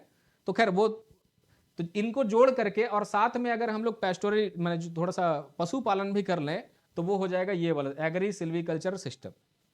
साथ में हम लोग हॉर्टिकल्चर भी अगर कर रहे हैं तो ये हो जाएगा सिस्टम। इसका डिस्क्रिप्शन देना कौन सा मुश्किल काम है, बहुत ईजी है। तो जब आप ये 4-5 पॉइंट लिखिएगा ना तो आपका लगभग 60% क्वेश्चन बन चुका है, क्योंकि 2 सेगमेंट आपने कवर कर लिया। 2 सेगमेंट क्या क्या, एक सेगमेंट आपने कवर कर लिया था एग्रो फॉरेस्ट्री, दूसरा सेगमेंट कवर हो गया एग्रो फॉरेस्ट्री सिस्टम्स। अब तीसरा सेगमेंट कवर करना है कि आपका ओपिनियन क्या है एग्रो फॉरेस्ट्री को लेकर के। Should agro forestry be the future of agriculture, क्या यह फ्यूचर होना चाहिए, तो आपका ओपिनियन क्या है। तो हमारा ओपिनियन क्या होगा, हमारा ओपिनियन यही है कि यह बिल्कुल होना चाहिए, क्योंकि इसके वजह से क्या हो सकता है। अब उसका कारण लिखना है। कारण लिखने के लिए हम लोग क्या कर सकते हैं, कारण लिखिए साइड में कि यस, तीसरे पॉइंट में बॉडी ही चल रहा है अभी, ठीक है, लेकिन बॉडी में से ही मैंने एक बार याद कीजिएगा आंसर राइटिंग में एक ट्रिक बताया था कि जब आप बॉडी लिख रहे हो फाइनल वाला, उसमें से एक पॉइंट छोड़ करके आप उसी को कंक्लूजन बना दीजिए। उसको यहां कर सकते हैं। देखिए जैसे अब हम लोग लिख रहे हैं कि यस सिल्वी एग्रो फॉरेस्ट्री, जो भी एग्रो फॉरेस्ट्री है, कि हाँ एग्रो फॉरेस्ट्री भविष्य होना चाहिए भारतीय कृषि का, भविष्य होना चाहिए भारतीय कृषि का, या इंडियन एग्रीकल्चर का भविष्य होना चाहिए। क्यों, क्योंकि निम्नलिखित कारणों की वजह से, मैंने because of the following reasons agro forestry should be the future of India. तो इसमें से दो चीजों पे फोकस करिए, कौन से 2 कारण आप लिखेंगे। जैसे पहले सेगमेंट में लिखना है आपको इकोलॉजिकल कारण, मतलब पर्यावरण से जुड़ा हुआ कारण, कि किस तरह ये पर्यावरण को एक सस्टेनेबिलिटी देता है, ठीक है, एक कारण ये होगा। और दूसरा होगा इकोनॉमिक, इकोनॉमिक मतलब आर्थिक, क्योंकि सबसे पहले आप कोई भी प्रोजेक्ट चुने वो आर्थिक रूप से वायबल होना चाहिए, माने इकोनॉमिकली वायबल होना चाहिए, माने जिसमें किया जा सकता है। यह नहीं कि आपको हमेशा नुकसान होगा तो कौन किसान करेगा। सरकार के बताने से, मैंडेटरी कर देने से कोई नहीं करने वाला है काम। अगर ये किसान को फायदा दे रहा होगा आर्थिक रूप से, क्योंकि किसान को एनवायरमेंट का कंसर्न नहीं है उस तरह से, वो जुड़े हुए हैं लेकिन उस तरह का कंसर्न नहीं आएगा। Yes yes, very good, Arun बोल रहे हैं एफिशिएंट वेस्ट लैंड मैनेजमेंट, बहुत अच्छा पॉइंट बोला उन्होंने, ये सब हमने कवर किया हुआ उसमें। जो पॉइंट्स होगा आप यहां बोलते भी चलिएगा, मैं उसको यहां लिख भी दूंगा, लेकिन मैं यही समझा रहा था कि इकोनॉमिक एंगल लिखना बहुत जरूरी है ना। किसान तभी ये काम करेगा जब उसके लिए थोड़ा सा आर्थिक रूप से सही हो, है ना। चलिए, तो इकोलॉजिकल में क्या है, एक इन्होंने बताया वेस्ट लैंड का मैनेजमेंट। वेस्ट लैंड क्या होता है, वेस्ट लैंड वो होता है जो अभी तक कहीं भी कृषि के उपयोग में नहीं आई है, और ये वो जमीन है जिसके ऊपर डेवलपमेंटल एक्टिविटी किया जाता है, माने जिसके ऊपर अभी खेती नहीं हो रहा है, क्रॉपिंग एरिया नहीं है, इसके ऊपर हम लोग रोड बना सकते हैं, रेलवे बना सकते हैं, एयरपोर्ट्स बना सकते हैं, इंडस्ट्री लगा सकते हैं, ये वेस्ट लैंड वो होता है। तो वेस्ट लैंड को भी अगर आप लेना चाहते हैं कृषि के अंदर में, तो एग्रो फॉरेस्ट्री करके ही लिया जा सकता है, कि पहले उसके ऊपर पेड़ लगाए जाए, पेड़ लगाने से थोड़ा सा फर्टिलिटी आएगा, फिर पेड़ का जब आप हार्वेस्टिंग कर रहे होंगे, जो उसका साइकिल चलता है 20-30 साल का साइकिल है, उसके बाद वहां पे और भी चीजें आप कर सकते हैं। तो एक वेस्ट लैंड मैनेजमेंट है। लेकिन इसके ऊपर, और ये सबसे लास्ट पॉइंट में लिखिएगा वेस्ट लैंड मैनेजमेंट, इसके ऊपर भी और बहुत सारा पॉइंट लिख सकते हैं इकोलॉजी से जुड़ा हुआ। जैसे मान लीजिए कि पहला पॉइंट है efficient use of rain water, ये सब क्रिटिकल पॉइंट्स थोड़ा लिखिए। रेन वाटर, सॉइल इरोजन को बचाना, सॉइल इरोजन को बचाएगा ना। मान लीजिए आपके बीच में जो पेड़ लगे हुए हैं और ढेर सारा मूसलाधार बारिश हुआ, तो पेड़ की वजह से मिट्टी का कटाव नहीं होगा, सॉइल कहीं कट के जाएगी नहीं, तो एग्रीकल्चर के लिए भी सॉइल रहेगा और साथ में पेड़ के लिए तो सॉइल है ही है वहां पे। तो इन सब चीजों का, अगर मान लीजिए हिली स्लोप है, स्लोप में आप खेती करते हैं, तो स्लोप में तो एग्रो फॉरेस्ट्री बहुत अच्छा है। स्लोप में अगर आप लगाएंगे तो आपको वहां पर ये मिट्टी के कटाव से बहुत ज्यादा बचाएगा। ये पॉइंट इसमें लिख दीजिएगा, सॉइल इरोजन वाला पॉइंट इसी में। तो ये सब फायदे आपको मिलते हैं। रेन वाटर हार्वेस्टिंग होता चलता है, बहुत कुछ होता चलता है वहां पे। फिर वेस्टलैंड मैनेजमेंट है ही वहां पे, वाटर शेड का मैनेजमेंट है ही वहां पे। ये सारा आप वो लेक्चर देखिएगा, आपको समझ में आ जाएगा, कोई दिक्कत नहीं। और फिर इकोनॉमिक एंगल, तो इकोनॉमिक एंगल ये है कि जो लिवलीहुड है, जो हमें माने मिल रहा है वहां से पैसा, लिवलीहुड का डाइवर्सिफिकेशन हो रहा है। लिवलीहुड डाइवर्सिफाइड, ये सबसे ज्यादा जरूरी है। प्रैक्टिकली देखा कीजिएगा हमेशा, जो क्वेश्चन नहीं बनेगा प्रैक्टिकली अपने लाइफ में जोड़ लीजिएगा। जैसे मान लीजिए कि हमारे लिए क्या जरूरी है, अगर ये जेपीएससी टाइम्स एग्जाम नहीं लेता तो मैं बीपीएससी देने चला जाऊंगा, मैं जाके यूपी पीसीएस लिखूंगा मेंस उसका। करेंगे ना, डाइवर्सिफाई करेंगे। अगर आप सिर्फ जेपीएससी जेएसएससी के भरोसे बैठे हैं तो जेएसएससी वाले का क्या हाल हुआ। तो हमारे लिवलीहुड को सोचना होगा कि डाइवर्सिफाइड, हमें वहां पर मान लीजिए मेरा एग्रीकल्चर में नुकसान हो गया, पैदावार उस लेवल पे नहीं आई, तो फॉरेस्ट्री तो बचा है, टिम्बर बचा हुआ है ना, टिम्बर बचा है। साथ में जो पेस्टोरल सिस्टम है जो हमने लगाया है वहां पे कैटल लगाया है, वो तो बचा हुआ है ना, उसके साथ काम कर लेंगे। साथ में हॉर्टिकल्चर भी अगर लगा रहे तो हॉर्टिकल्चर बचा हुआ है। सारा चीज तो एक ही साथ बर्बाद, वो तो नेचुरल कैलेमिटी हो गया, फिर तो सरकार आपको पैसा देगी फिर, कि आप तो बर्बाद हो गए ना। मान लीजिए बाढ़ आ गया, सब खत्म हो गया, लेकिन बाढ़ में भी पेड़ बचा रह जाता है कभी के लिए। मान लीजिए सब खत्म हो गया, तब तो फिर आप सरकार से मदद का गुहार लगाना पड़ जाएगा, है ना। लेकिन एक आध सिस्टम बर्बाद हुआ तो बाकी 3 सिस्टम कवर करेगा। और बर्बाद नहीं भी हुआ, फिर भी मान लीजिए एक में कम इनकम हुआ तो बाकी में इनकम हो गया कवर। तो किसान के एक छोटे प्लॉट में ये सब फायदे उसको हो सकते हैं। हाँ, लेकिन एक बात यह भी कि एग्रो फॉरेस्ट्री छोटे प्लॉट्स के लिए नहीं बना हुआ है। एग्रो फॉरेस्ट्री थोड़ा सा बड़े ही प्लॉट पे करना फायदेमंद रहता है। यानी तो ये था क्वेश्चन नंबर 1A, जो आप उसको इतना लिखेंगे तो आपको उसमें फुल में फुल नंबर देगा। मान लीजिए वो 12 नंबर का क्वेश्चन था, तो 12 में आपको 7 तो ऐसे ही आ जाएगा, ठीक है। 7, 8, 9 तक तो नहीं देगा मेरे ख्याल से, क्योंकि 70% मार्क्स या 60% मार्क्स, 65% मार्क्स के ऊपर नहीं मिलना चाहिए। लेकिन ऑप्शनल में मार्क्स मिल जाता है, ऑप्शनल में 60% तक 65% तक मार्क्स उठा हुआ है यूपीएससी में के इतिहास में, तो स्टेट पीसीएस में भी उठते हैं, तो यहां आपको अच्छा नंबर मिल सकता है। तो ये था क्वेश्चन नंबर 1A। आप इस तरह से सॉल्व करें, दिमाग खोल करके, जितना ज्यादा नहीं आ रहा, और हमेशा जुगाड़ के मूड में रहें कि हमें नहीं आएगा कोई भी क्वेश्चन तो हम कैसे सॉल्व करेंगे। हो सकता है याद नहीं आ रहा हो कुछ पॉइंट्स आपको, चाहे आपने लेक्चर देखा, नोट देखा, हर कुछ देख लेंगे, फिर भी हो सकता है एग्जाम में नहीं याद आ रहा है, तो एकदम जुगाड़ लगाइए कि कैसे सॉल्व होगा। और दूसरा चीज हमेशा ध्यान रखिए, क्वेश्चन का सिलेक्शन, क्योंकि एक क्वेश्चन आपको छोड़ना है, छोड़ना भी सीखना पड़ता है कि हम किसको छोड़ें। तो मान लीजिए आपको रेडिएशन, जैसे हम होते तो हम सबसे पहले इनमें से ही कोई क्वेश्चन छोड़ते, क्योंकि यहां पे हमको छोड़ने से ना 2 क्वेश्चन सॉल्व करना नहीं पड़ेगा, है ना। 1, 2, 3, 4 में से अगर आप छोड़ देंगे एक क्वेश्चन तो आपको 2 क्वेश्चन का हेडेक खत्म हो जाएगा। और 5वां क्वेश्चन जो है, क्योंकि उसके अंदर एक ही टॉपिक दिया हुआ है, तो पूरा दिमाग लगा के मैं 5वां क्वेश्चन सॉल्व करता, जो कि 25 नंबर का है। मैं अपने हिसाब से करता। आपके लिए जो भी रणनीति ठीक लगता है, आपको लगता है कि नहीं 5वां ही छोड़ देते हैं, 25 नंबर क्वेश्चन क्यों अटेम्प्ट करें, तो ये सब बनाइए। छोड़ना भी आना चाहिए एग्जाम में, है ना। चलिए, एनीवे, जो बी है, discuss the extent distribution and uses of water resources, suggest sustainable practice for conservation management of water resource. इसको कोई बहुत बड़ा मैं आंसर इसका क्या बताऊं, मैं नॉर्मल से इसका आंसर देख लेते हैं। कि इसके लिए पहले इंट्रो जो होगा, इंट्रो के अंदर में वाटर से जुड़ा हुआ क्वेश्चन है, तो हमेशा मैंने बोला डेटा लिखा कीजिएगा, वाटर का इंपॉर्टेंस क्या है वो बताना जरूरी है ना। क्वेश्चन क्या दिया हुआ है, discuss the extent distribution and uses of water resources, तो वाटर रिसोर्सेस के बारे में पहले बताना जरूरी है इंट्रोडक्शन में। और हाँ, ध्यान भी रखना है कि एक्सटेंट डिस्ट्रीब्यूशन भी आप बताएं, अगर वो नहीं बताएंगे तो फिर गड़बड़ाएगा क्वेश्चन का आंसर। तो इंट्रोडक्शन में अगर आप थोड़ा एक्सपर्ट बन चुके हैं तो इंट्रोडक्शन में ही वो सारा चीज कवर हो जाएगा। जैसे मान लीजिए यहां पर आप बताइए कि टोटल, स्टार्ट मैंने कर रहा हूं मैं, आप सेंटेंसेस बना के लिखिएगा, मैं तो डायरेक्ट वैल्यू लिख रहा हूं कि धरती के ऊपर टोटल अमाउंट ऑफ वाटर ये लगभग 1.38 मैंने जिसको मैं 1.4 कह रहा था ना, 1.38 बिलियन किलोमीटर क्यूब है। आप देखिएगा वो लेक्चर का पहले वाले स्लाइड में मैंने ये सब समझाया था। इससे और भी अच्छा अभी हमको भी उतना ध्यान में जितना आ रहा है उतना ही मैं लिख पा रहा हूँ, सारा चीज तो उतना थोड़ी याद आता है। तो टोटल अमाउंट ऑफ वाटर इतना है, इसमें से सिर्फ 2.4% ऐसा है वाटर है that can be used for our needs, irrigation के लिए, इंडस्ट्रीज के लिए, क्योंकि फ्रेश वाटर हमें चाहिए होता है।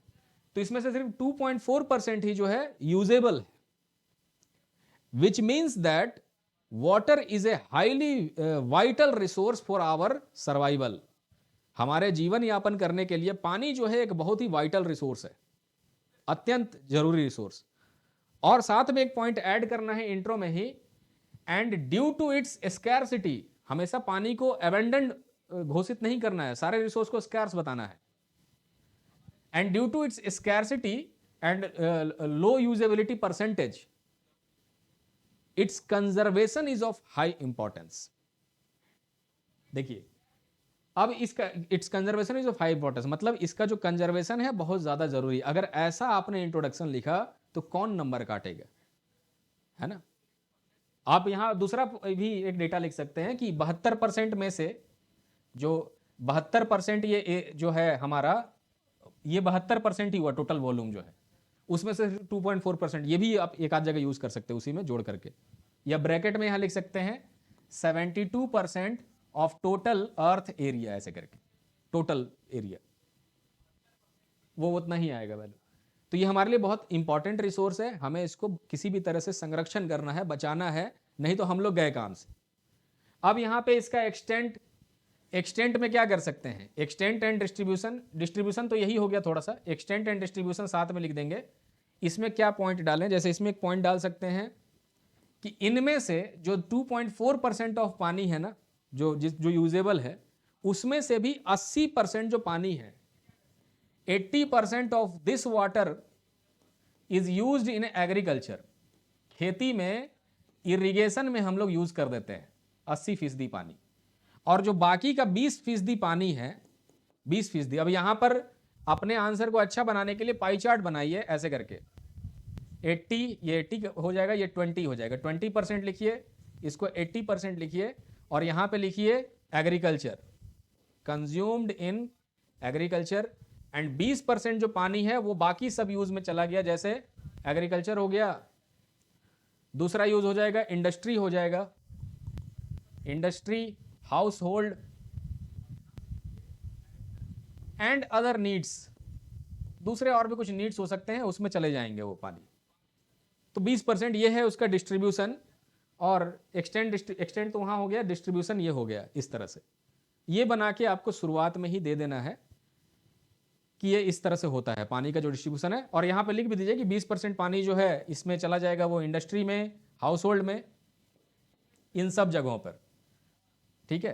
तो पानी हमारे लिए इस तरह से बहुत उपयोगी है। और फिर अब इसके कंजर्वेशन वाले एफर्ट पे चलेंगे, वही पूछा है ना क्वेश्चन में कि हमें क्या करना है, कि suggest sustainable practices of conservation and management of water resources, कि हमें वो तरीके बताइए जिससे इसका कंजर्वेशन और मैनेजमेंट किया जा सके पानी के रिसोर्सेस का। तो चलिए इसका मैनेजमेंट कंजर्वेशन कर लेते हैं, ये बहुत इजी हुआ। क्या होगा इसके मैनेजमेंट और कंजर्वेशन में, सबसे पहले वाटर रिसोर्स का management and conservation, management and conservation. तो उसमें पहले ना कुछ मेथड्स बताइए कंजर्वेशन करने के लिए, जैसे मान लीजिए कि वेस्ट वाटर ट्रीटमेंट वाला मेथड पहले बताइए, कि हमें ज़्यादा से ज़्यादा वेस्ट वाटर ट्रीटमेंट करना चाहिए, रिसाइकल करना चाहिए पानी का। ये दोनों एक ही पॉइंट है, एक ही में कवर होगा, कि ये काम करना चाहिए। जो इंडस्ट्रियल वेस्ट जो पानी निकल रहा है, या फिर हमारे हाउस होल्ड से जो वेस्ट पानी जा रहा है, उस पानी का ट्रीटमेंट करना चाहिए। और ट्रीटमेंट के लिए जो 3 स्टेज ट्रीटमेंट मैंने बताया आपको, वो होना चाहिए इसके अंदर। फिर दूसरा और क्या हो सकता है, इसके अंदर और भी मेथड्स हो सकते हैं जो मॉडर्न, जैसे हमें माइक्रो इरिगेशन करना चाहिए, क्योंकि 80% उसमें जा रहा है ना, तो उस पर फोकस कीजिए एग्रीकल्चर पे। 80% जो है बूंद बूंद का पानी का हमें ये करना है। योजनाएं बाद में आप लिखिएगा, योजना भी है हर खेत को पानी, मोर क्रॉप पर ड्रॉप, ये सब बहुत सारी योजनाएं हैं माइक्रो इरिगेशन से जुड़ा हुआ है ना। तो योजनाएं लेजिस्लेशन आप बाद में लिखिएगा, पहले कुछ टेक्नोलॉजिकल इंटरवेंशन लिखिए। माइक्रो इरिगेशन में ड्रिप के द्वारा और स्प्रिंकलर के द्वारा हम लोग कर सकते हैं, ठीक है। और भी क्या कर सकते हैं टेक्नोलॉजी में रेन वाटर हार्वेस्टिंग कर सकते हैं, इसके बारे में भी जिक्र मैंने किया ही है हर जगह। रेन वाटर हार्वेस्टिंग भी हम लोग लगा सकते हैं। बहुत पॉइंट्स हुआ, तो थोड़ा सा 2-4 पॉइंट कुछ योजना प्लस लेजिस्लेशन वाला कुछ पॉइंट्स भी आप यहाँ पे दे सकते हैं कि एनवायरमेंटल प्रोटेक्शन एक्ट हो या वाटर एक्ट हो, इन सब में वाटर कंजर्वेशन के लिए एफर्ट्स किया जाता है। और जो कुछ सरकारी योजनाएं हैं जैसे मोर क्रॉप पर ड्रॉप, मैंने बोला आपको हर खेत को सिंचाई, या इस तरह की बहुत सारी प्रधानमंत्री कृषि सिंचाई योजना है, वो सब जो योजनाएं हैं ये पानी को बचाने के लिए ही सरकार ने लॉन्च किए हुए हैं। और इसी में एंड में लिखिए हमेशा एक पॉइंट जो कि है अवेयरनेस एंड कम्युनिटी पार्टिसिपेशन वाला पॉइंट, नहीं तो उसके बिना सब कुछ अधूरा हो जाए। कम्युनिटी पार्टिसिपेशन कि सबको सारे पॉइंट में जहां भी मैनेजमेंट आ रहा है दिख रहा है, कम्युनिटी पार्टिसिपेशन होना चाहिए, जिसके अंदर आप अवेयरनेस प्रोग्राम और क्या कैपेसिटी बिल्डिंग प्रोग्राम, ये सब जेनरिक पॉइंट से लिखा कीजिए जरूर। कैपेसिटी बिल्डिंग पॉइंट्स कि जैसे जिस एरिया में इरिगेशन का व्यवस्था नहीं है वहां पे माइक्रो इरिगेशन के लिए सब्सिडाइज्ड रेट पे इक्विपमेंट्स प्रोवाइड करना, जो सरकार करती ही है, सब्सिडाइज्ड रेट पे इक्विपमेंट्स देना, वो देना ताकि किसान उसको अफोर्ड कर पाए, है ना।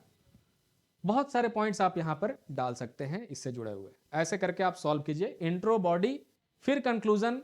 कंक्लूजन क्या है, देखिए कंक्लूजन में मैंने पहले बोला कि कंक्लूजन जो है होता है बहुत इंपॉर्टेंट होता है इस तरह के क्वेश्चन में। तो आप एक कोई भी पॉइंट बचा के रखिए, उसको यहां लिख सकते हैं। जैसे मान लीजिए मैं एक कोई भी पॉइंट बचाता यहां पर, जैसे मान लीजिए योजना वाला, जैसे योजना वाला मैं यहां नहीं लिखता, और योजना वाला पॉइंट मैं कंक्लूजन में लिख सकता था ट्रिक के तौर पे। कैसे लिखता मैं कि बिसाइड्स ऑल द इनिशिएटिव, मतलब सारे इनिशिएटिव्स के अलावा जो भारत की सरकार है या राज्यों की सरकार है वो भी प्रयास कर रहे हैं कि वाटर हार्वेस्टिंग हो रहा है। मतलब हमेशा एक ऑप्टिमिस्टिक, आशावादी अंत करना होता है कंक्लूजन में। ऐसा नहीं कि यहां पे रोने गाने लगना है, क्या रे तो पानी तो बर्बाद करते हैं हम लोग, पानी बचा ही नहीं है, नहीं, वो सब ऊपर लिखिए, ऊपर चिंता, ऊपर प्रॉब्लम, लेकिन अंत जब भी करना है तो हमेशा इस बात से अंत करना है कि ये जो आदमी है he is very very optimistic. Clear. तो अंत करते टाइम यहां पे मैं लिखूंगा कि besides all even the governments are pressing hard to conserve water through their initiatives like Pradhan Mantri Krishi Sinchai Yojana, through their narratives, या नैरेटिव तो कहानी हो गया, थ्रू देयर स्कीम्स, जो भी वाटर के लिए स्कीम्स होते हैं जिसमें उन्होंने सब्सिडी दिया हुआ है, ये सब करके, साथ में जो ज्वाइंट फॉरेस्ट मैनेजमेंट है, वाटर शेड डेवलपमेंट है, उन सब के थ्रू यहां पर उसको कंजर्व करने का कोशिश किया जा रहा है। ऐसा लिख सकते हैं आंसर, है ना। जितना आप प्रिसाइज लिखिएगा उतना ही नंबर, अननेसेसरली घुमाना फिराना नहीं है बेवजह का कि लिखे जा रहे हैं, कोई मतलब नहीं बन रहा है। जो लिखना है आपको पहले से पता होना चाहिए आप क्या लिख रहे हैं यहाँ पे। क्लियर। चलिए।